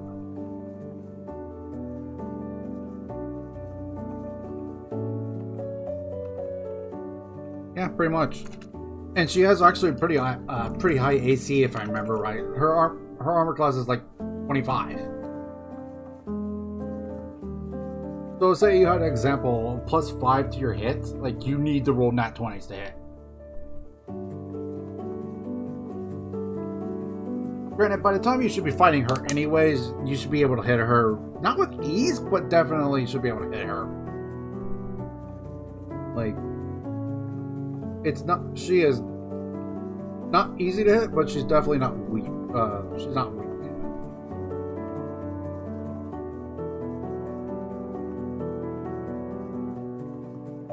Anyways, point of matter.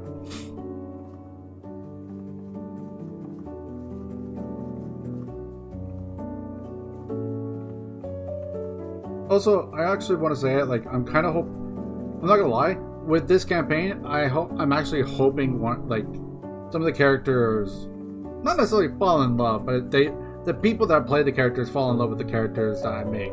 I want them to be well done.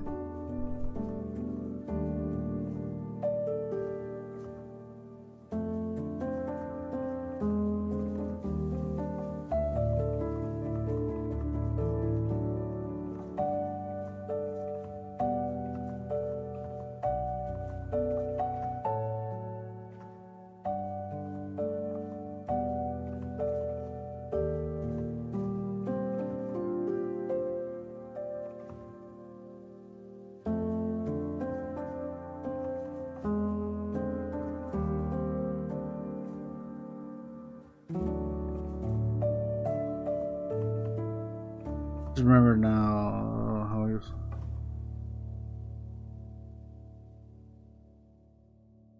See, that would be honestly a lot better. But that would be only good for vampires. Since only vampires, have the vampire lore. So.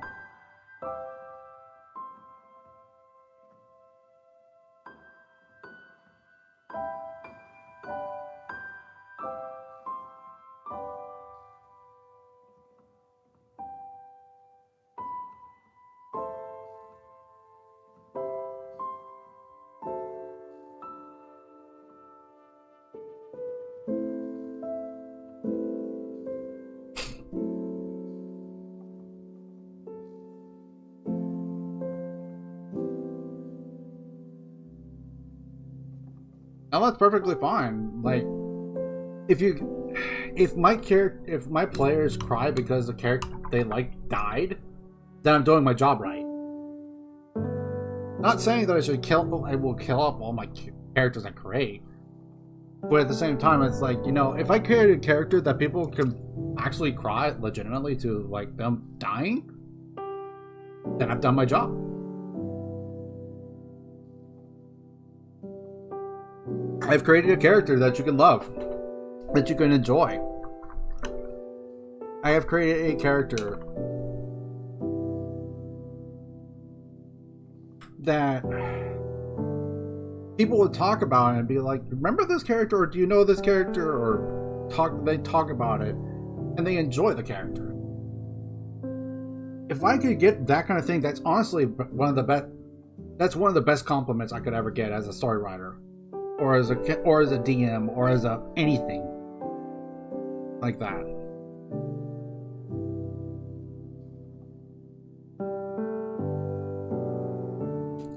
So for me, like, cool, if this character dies and people cry about it, then I've done my job. I've done a really well done job in getting the people's invested into these characters. And I want that. I really want that. It's actually more important to me than you think.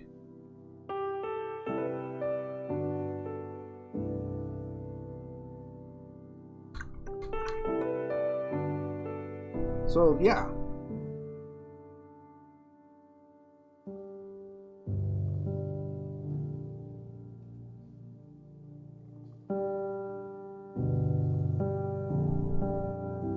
I want that. I really do. Like I said, I can do that. That means I've done my job. That's all I can ask for. It really is all I can ask for. As someone that doesn't necessarily do writing a whole lot, but someone that does understand the painstaking process of creating a character that people can get invested into, I feel like I've done my job. If I could get people to enjoy the characters enough that they love the character enough that they would cry if they disappeared.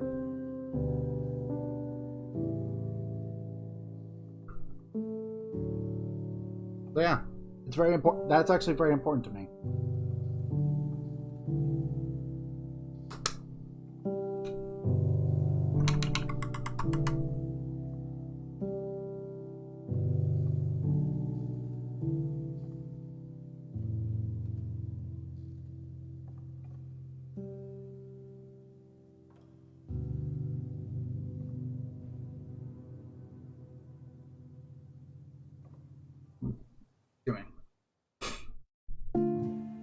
So yeah, that's why that's important to me.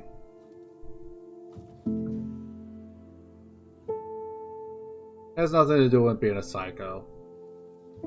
It has everything to do with being a writer.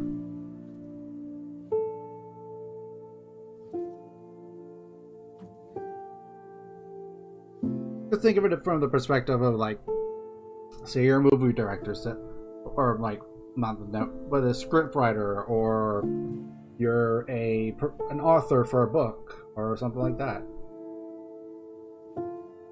Honestly, what's your ultimate goal? Your ultimate goal typically should be to make characters that people can fall in love with, enjoy.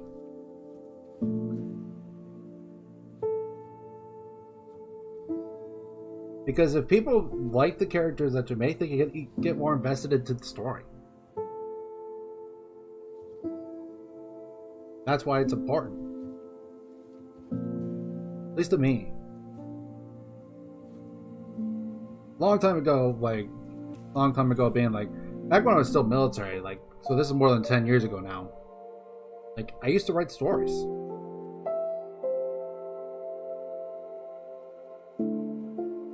Not a whole lot of them, but I did. And I remember just that feeling I had whenever I posted something new up on whatever site I was using at the time, I forget now, and people enjoyed the characters I wrote. Sure, there was criticism, but it felt really good knowing people could enjoy the world that I made. It really is an awesome feeling.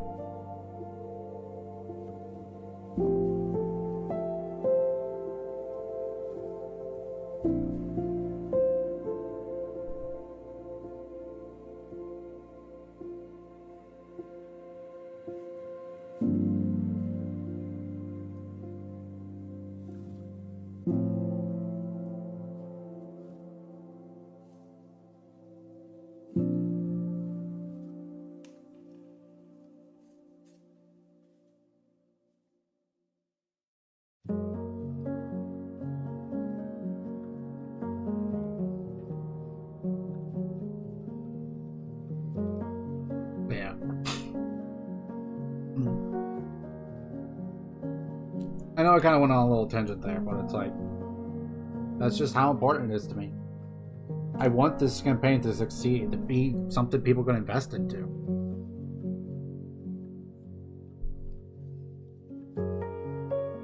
That's why I've already asked Ramus to look over the summary that I wrote.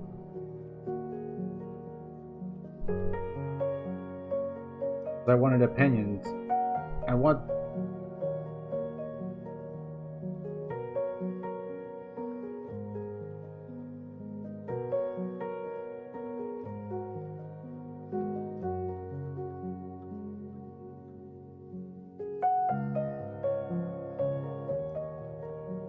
But yeah.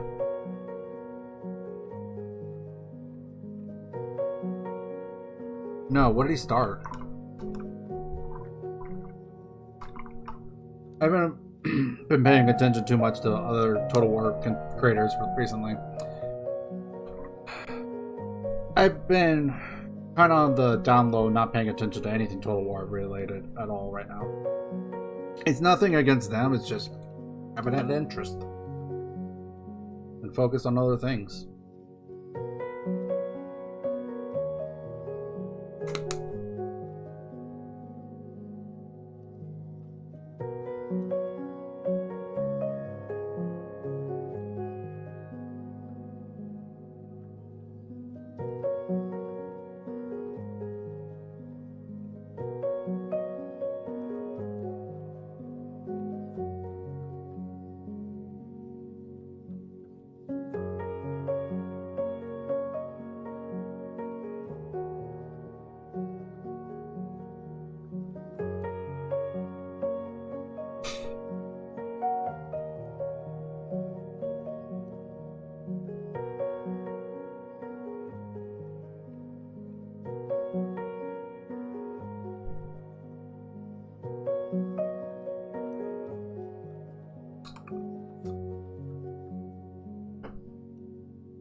Trying to get my hand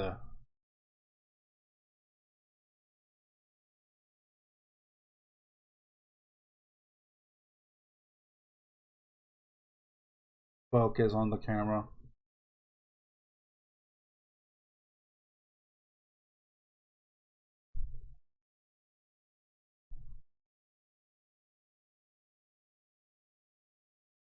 It's not done yet, obviously. I need to do a few more things, but it's still getting there.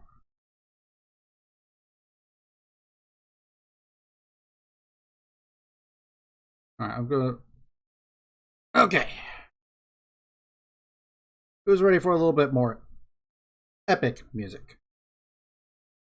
Just a fair warning, this probably is a little louder than the other music I was playing, so volume warning in 5, 4, 3, 2, 1.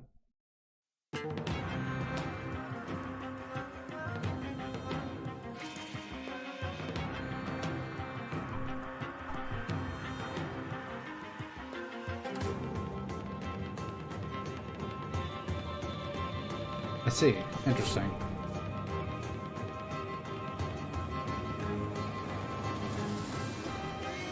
Yeah, I'm actually kind of pretty happy with how the model's turning out thus far. But now you guys are listening to what essentially is going to be the battle music I'm going to use for campaigns. Or at least potentially. This one definitely. This one definitely I'm going to use. Because I love this song.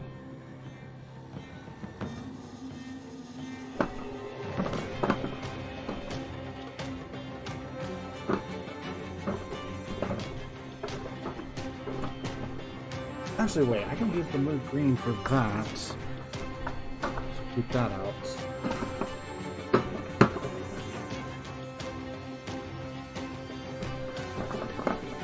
Where's my flayed one flash?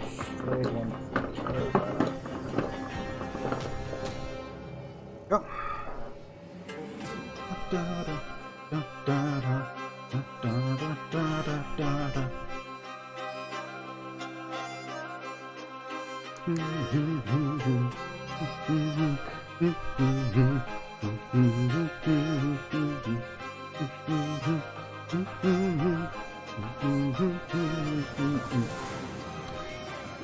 I actually put it up on Discord a couple days ago. It's called Protector of the Sky by Joe Wandry or something like that. I can't read the thing, it's too small. Well, Joe Wandrini. Yeah. But yeah, I absolutely love this song. It's really good. I am 100% using it for my campaign. Like, high rollers use it already, but I'm like, there's no way I'm not using that song.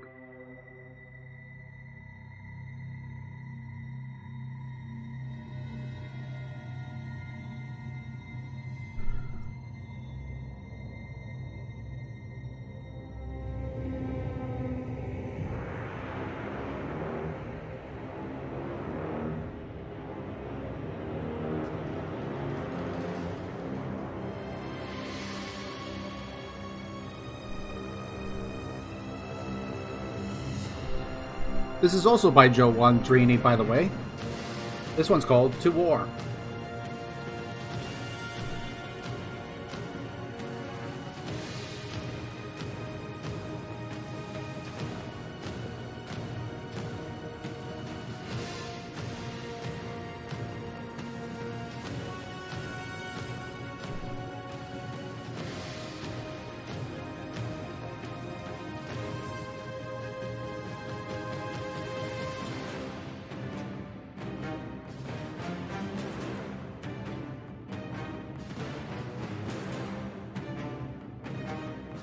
Shit.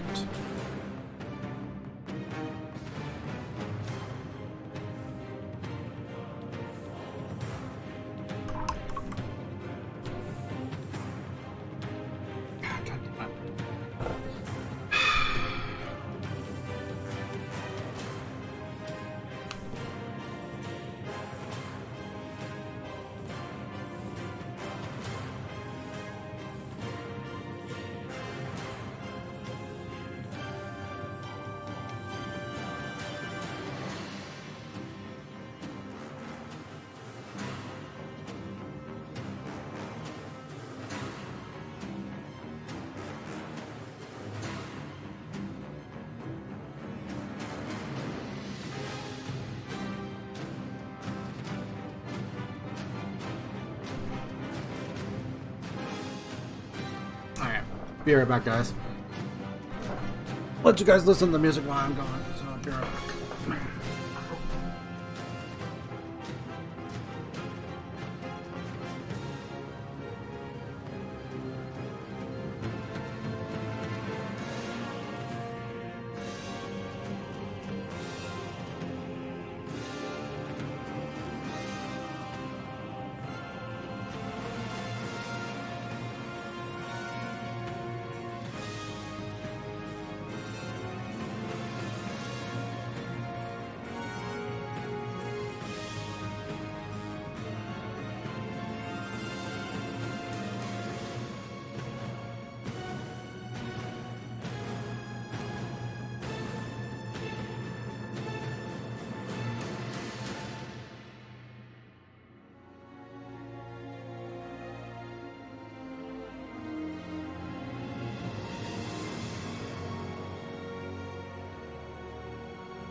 I just came back as the song ended. Nice. Wait, why is this one not playing?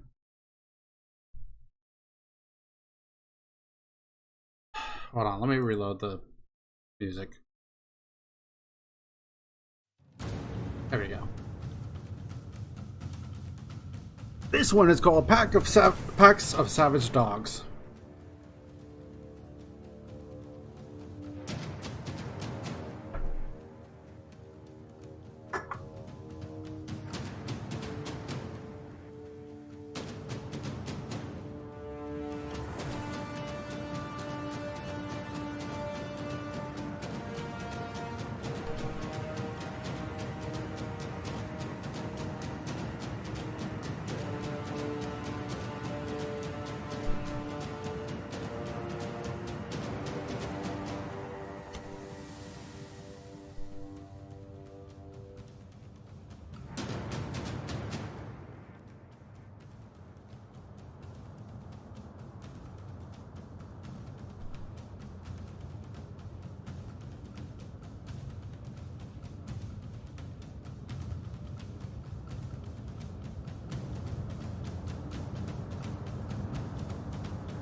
I can see this music being more of like a one-on-one kind of music.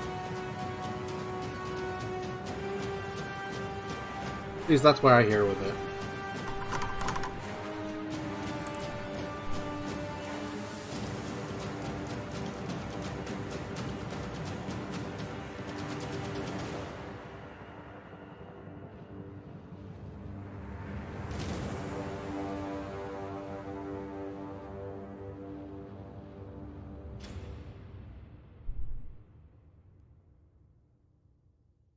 Next is called Raging Fires.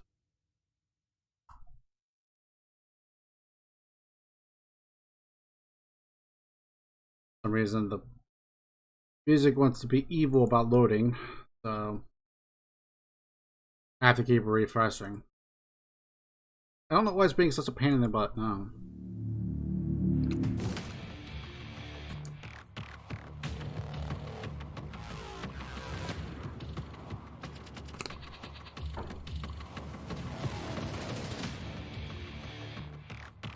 I can understand sort of why it's called Raging Fires, because it reminds me of Doom. This music reminds me of Doom. Heavily. At least at the beginning it does.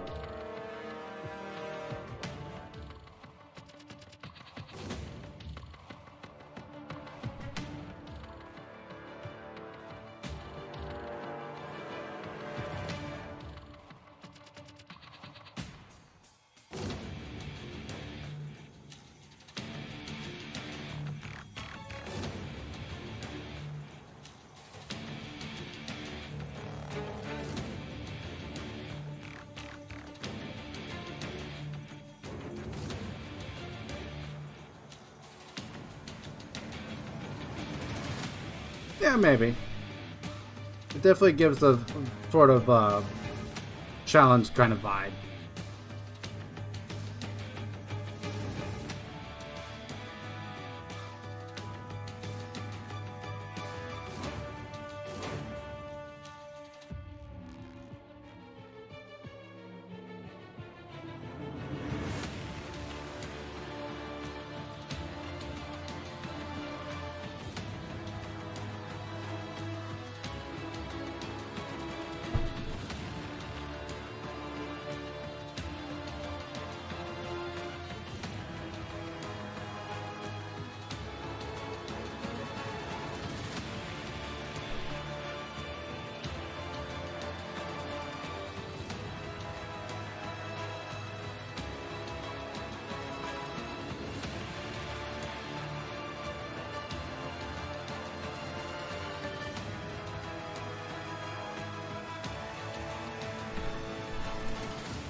If the songs would actually load, that'd be amazing. This one's called Valkyries of Valhalla.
I definitely do understand why they called it Valkyries of Valhalla too.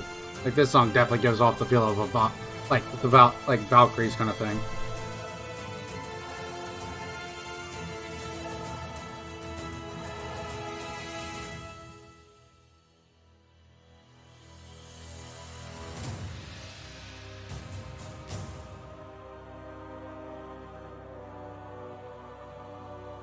It's mostly the voices that do it, though. That's why.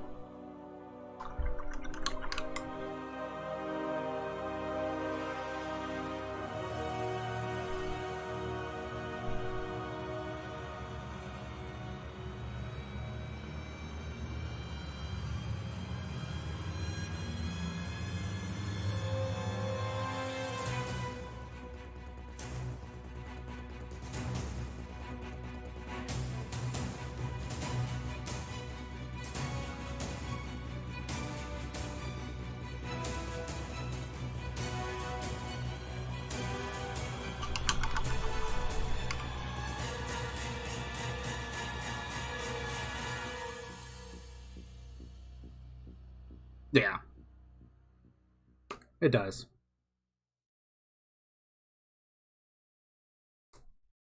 Still having this issue. I don't know why. The Night Watchers is what this next song's called.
I hate it. It just changed this paper too recently, so I'm like already kind of like, God damn it. I already need to change this paper because it keeps falling apart on me.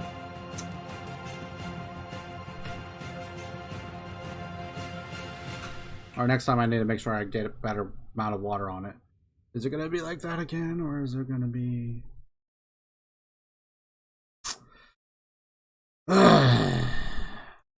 This one's called Invasion 4.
Almost knocked over my model. That would have been bad.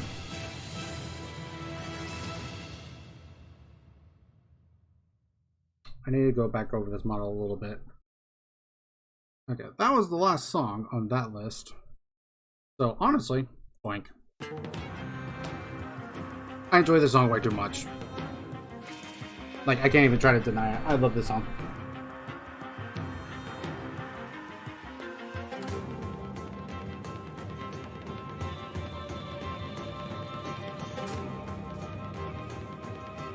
I'm gonna say it, like, I've been stuck on this song sort of since I've heard it first time.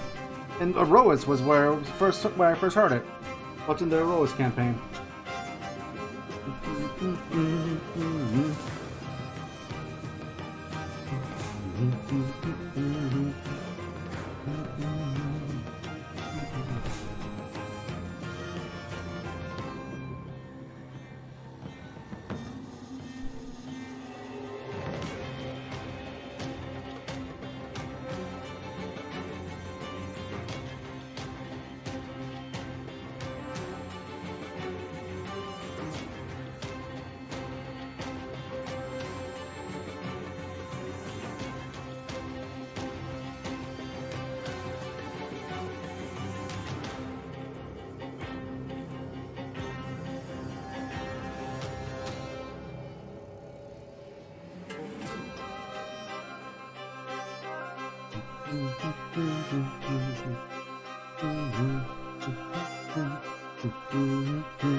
It's almost done.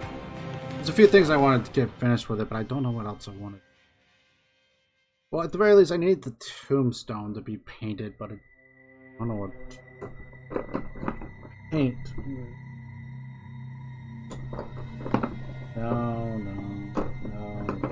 No. I mean, where's my... No, that wasn't it. Was this the list gray that I used? Yeah, this was the one. My Celeste Gray dried up, and I had to put water into it to try to make it usable again. Because I don't want to buy another Celeste Gray.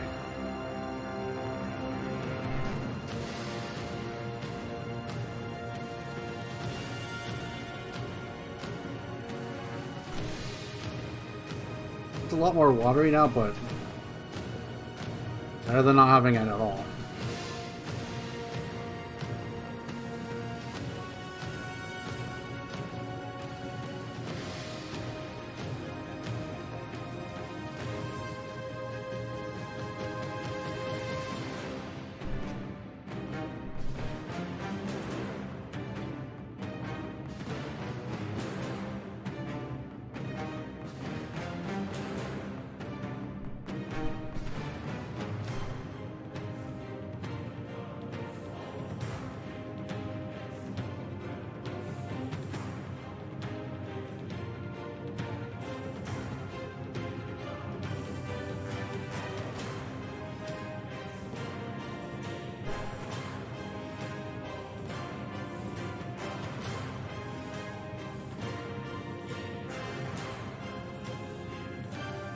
I will say this music is like definitely kind of like a bossish music.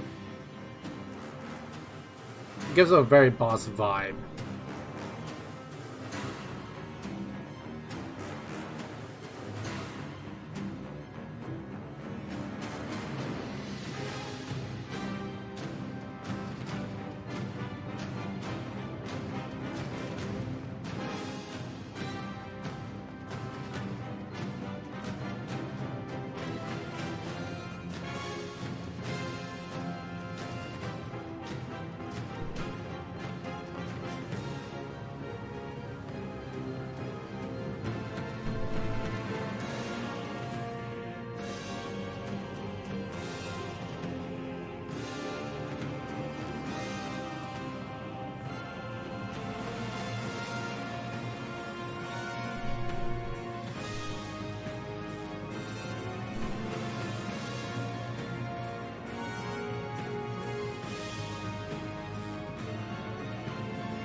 So, once I finish this part right here, I don't think I'm finished with the model, but I'm pretty much close to being done.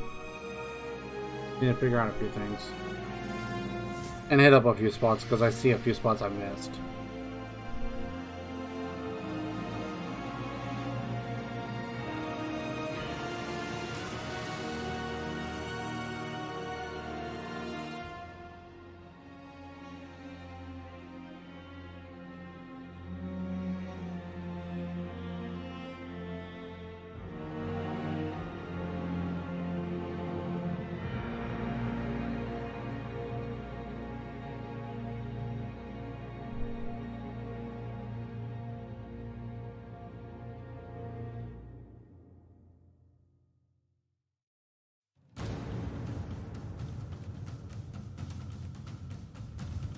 Dude, I've had that Dr. Pepper box for a while, actually. I always have some Dr. Pepper in my room, but actually, once this box is done, I'm probably gonna stop trying to drink soda for, I don't know how long, a long time. Because if I could help it, I'm not trying to diet, but but I want to cut some sugary drinks out of my diet so I don't have, you know, as much, that kind of thing.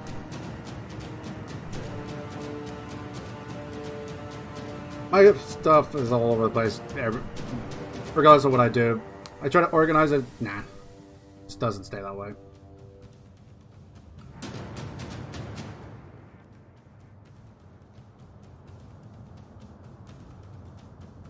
I need to repaint that. I missed a few spots on the Total War Pokemon. Damn. That'd be something.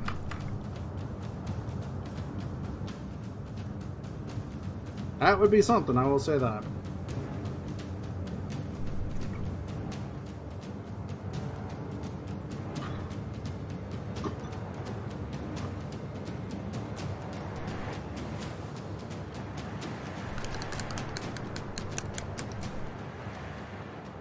Well, the fan typically sits over to my right, not my left.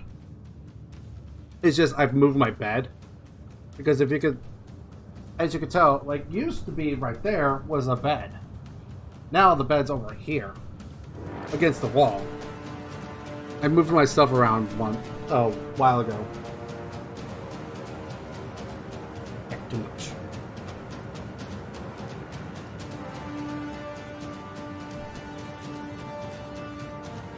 So actually the fact that you've noticed the fan is kind of, in a sense, surprising.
You might have. I don't know, Nerval. You might have.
Okay, now, where's my wildwood contraster?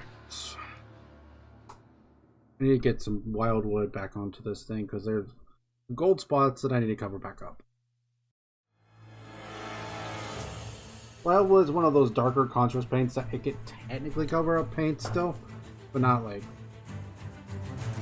maybe not as well as like I would like to maybe, but it still can do it.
He's not entirely wrong.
It's always hard to choose who you want to play next, especially if you enjoy specific characters a lot.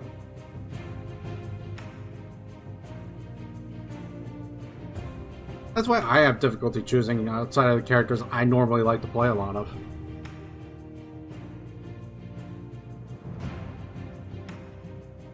Like, that's why I like to play Skaven so much. Because it's easy for me to play someone new. Quote unquote.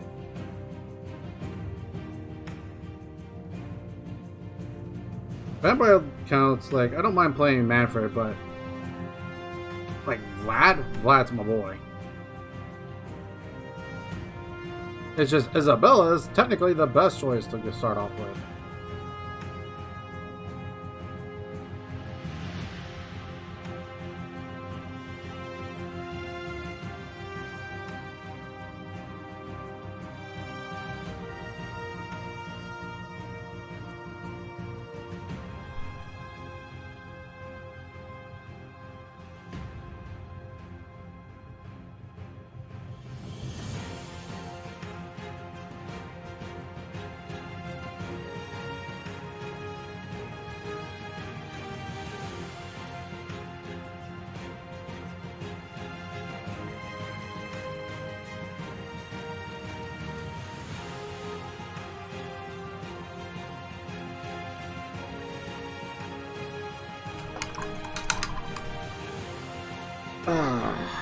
It's almost there.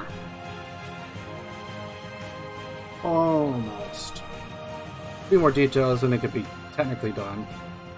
Then I would need to shade it a little bit, but otherwise, yeah.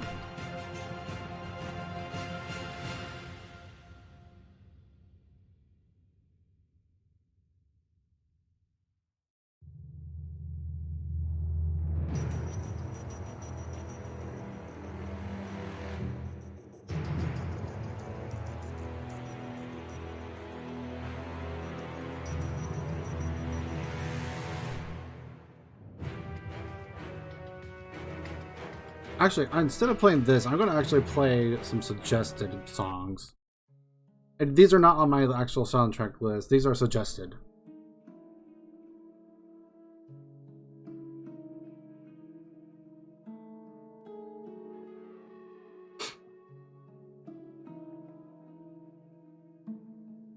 And I've never listened to these, so I do not know how they're going to be. But it looks like it's coming up on a loud noise.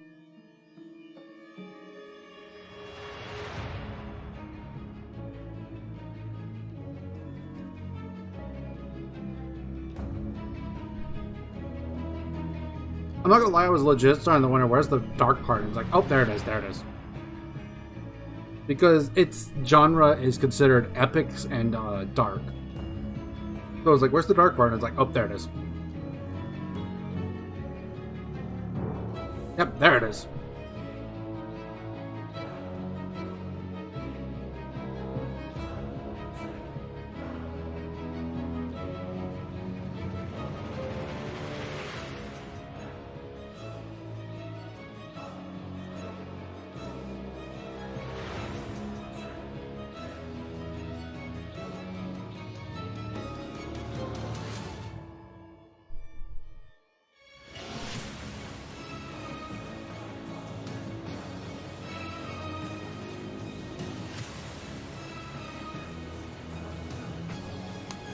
What do you guys think of this one?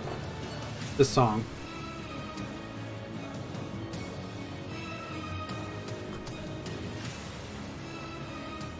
Thus far, I like it.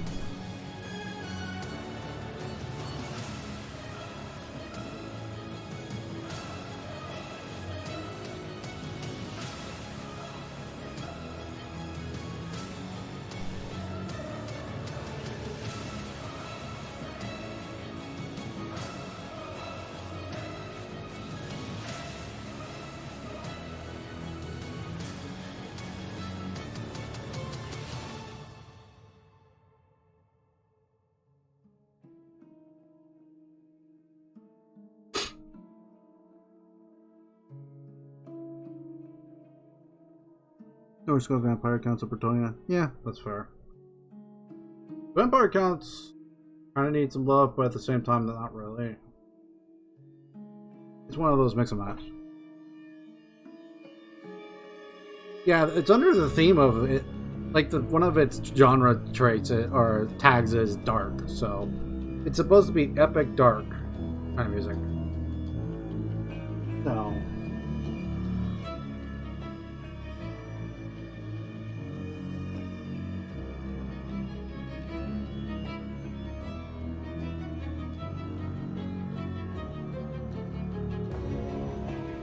There is that.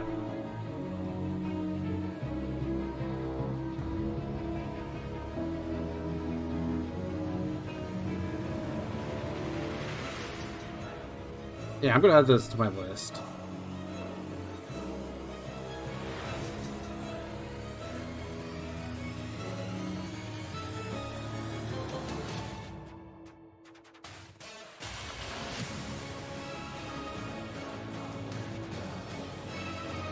Yeah, this is like the climactic part of the song.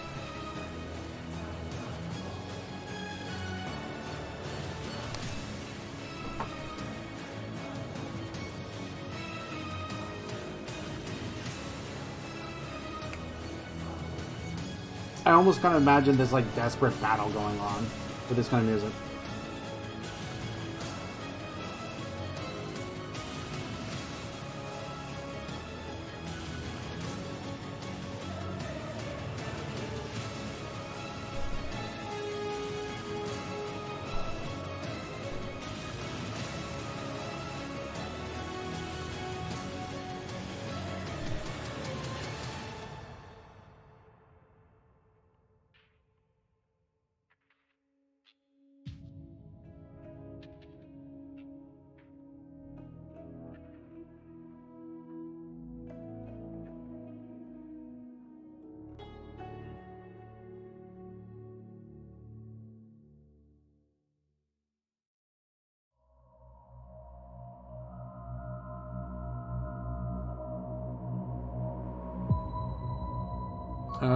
This is called York decouple.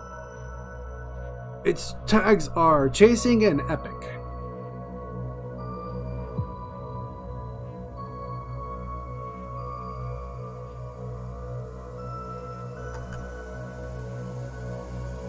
Yeah, I could definitely feel like all that build up, definitely.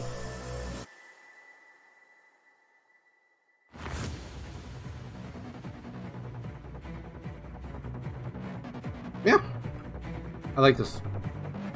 Thus far, I like this.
Yeah, I definitely hear the chase part. This is definitely feeling like one of those like desperate chases to get to either catch either catch an enemy or get out of an area that's just kind of exploding around people.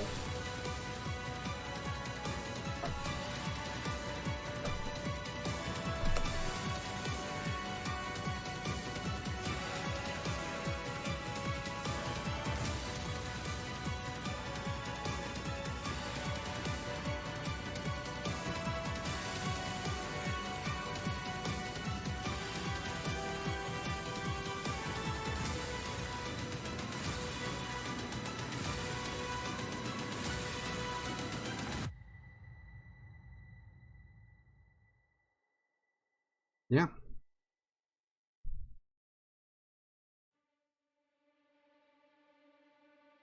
Let's see. This is called Heroes Vendetta. It's tagged Epics and Running.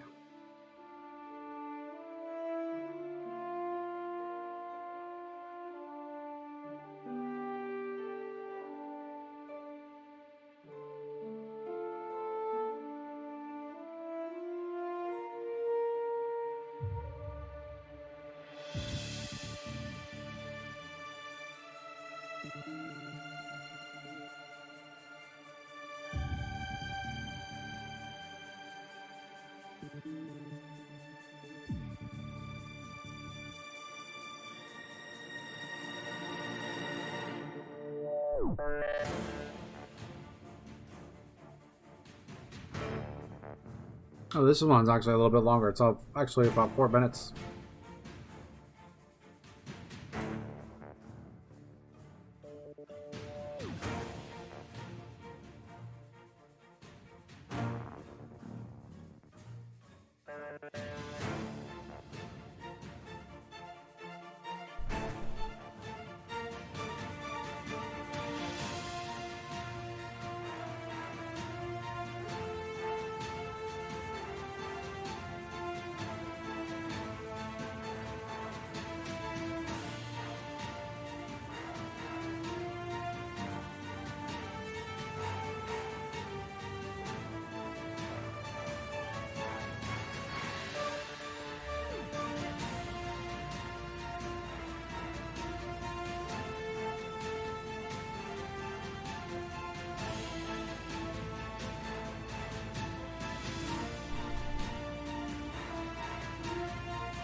Okay, catch you later, Gnarl.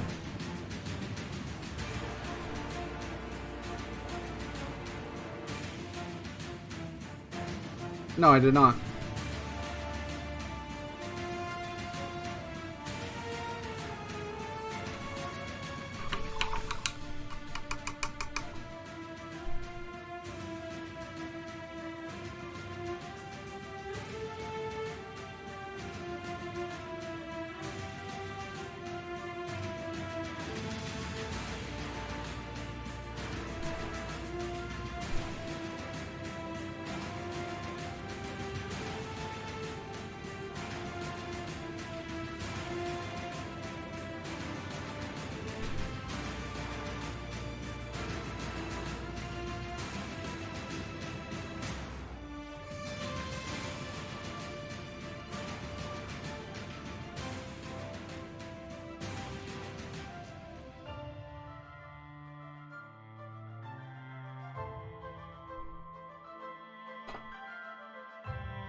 I don't know.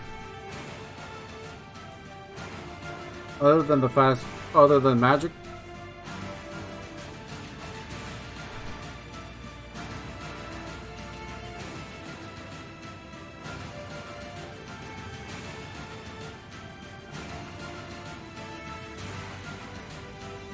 And that's just forces technically sent ahead of time, and there's ladders a lot along the thing. I don't know.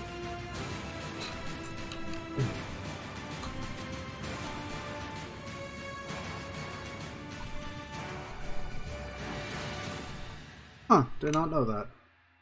But then again, I also don't ally with other people typically, so that's definitely different.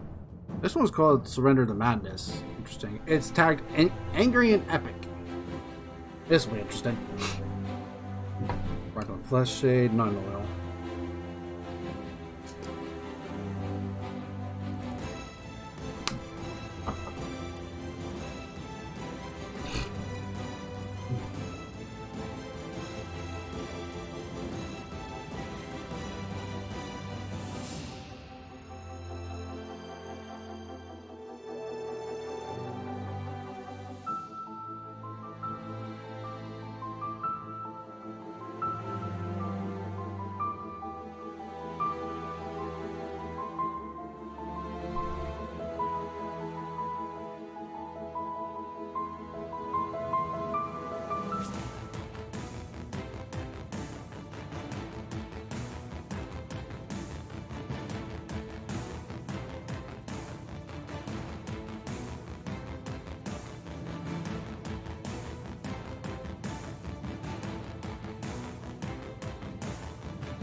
Yeah, probably. That would definitely be a slogan for Chaos, I would definitely say.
Still the same song, just very interesting ending.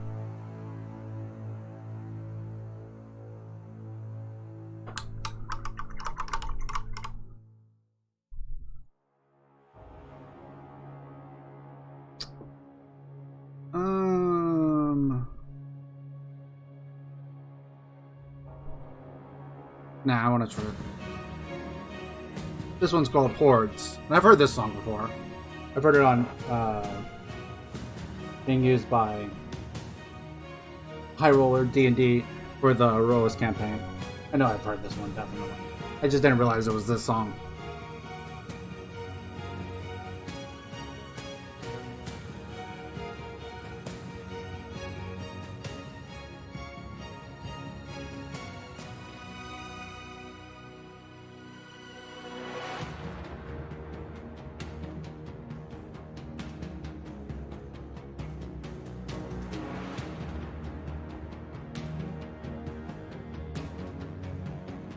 If I remember right, this song's really good.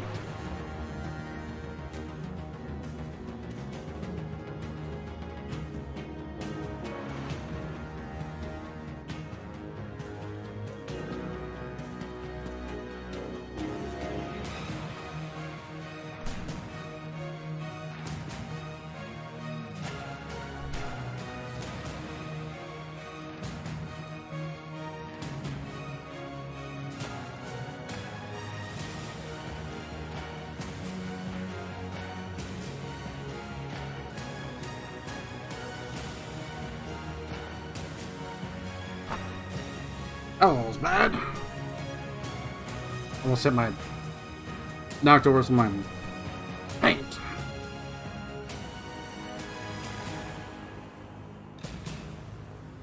The song's really short, but it's really good.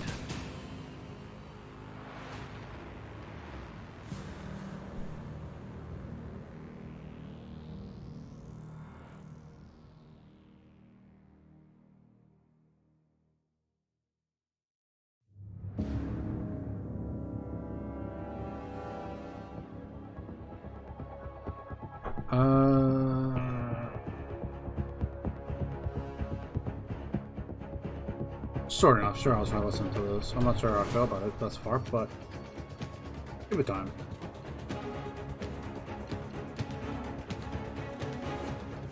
This one, just in case, it's called Rise from the Ruins.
That was alright. Let's see. Next is called One Last Battle.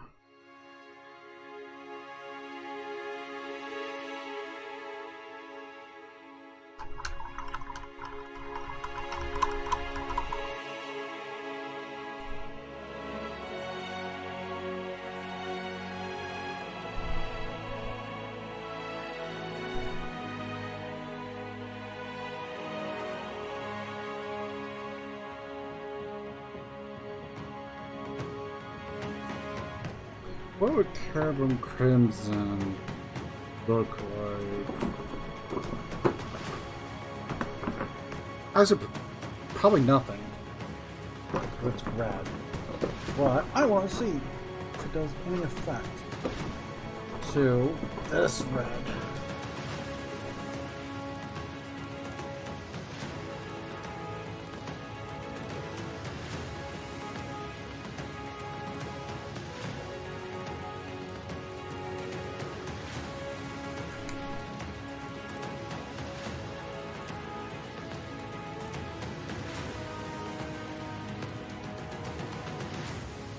I wonder if it might give me a darker hue to the red I have on the...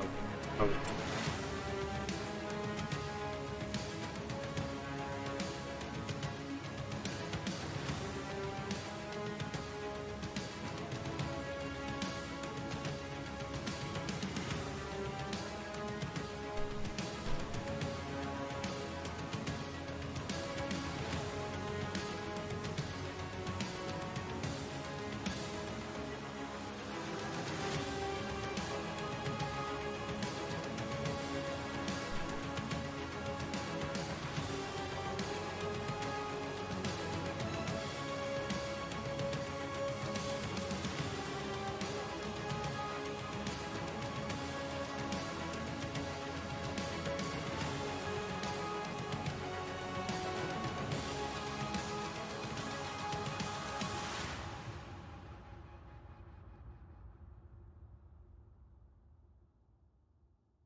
Not terrible. This one's called Summon All Gods. This is actually a changing tempo tag here.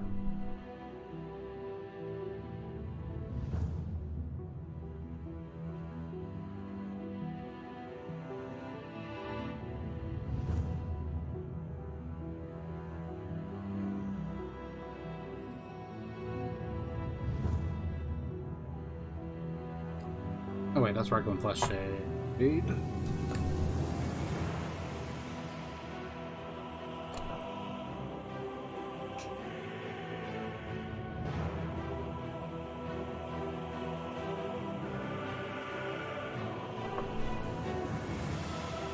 This is not a very long one at all. This is less than 2 minutes long.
Army of Angels is next. Interesting.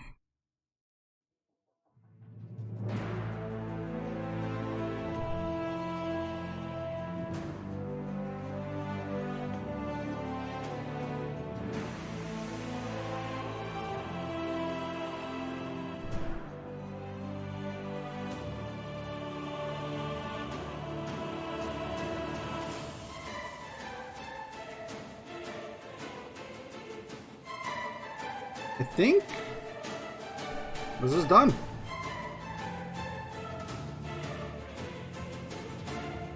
You're edged. Sorry. I think it's done.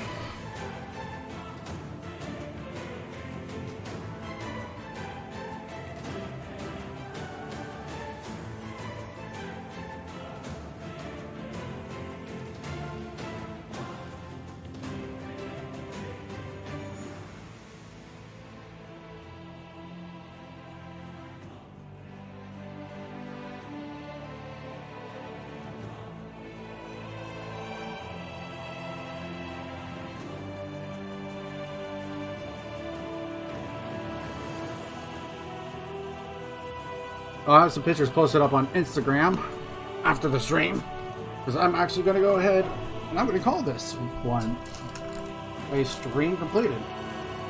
This model's done.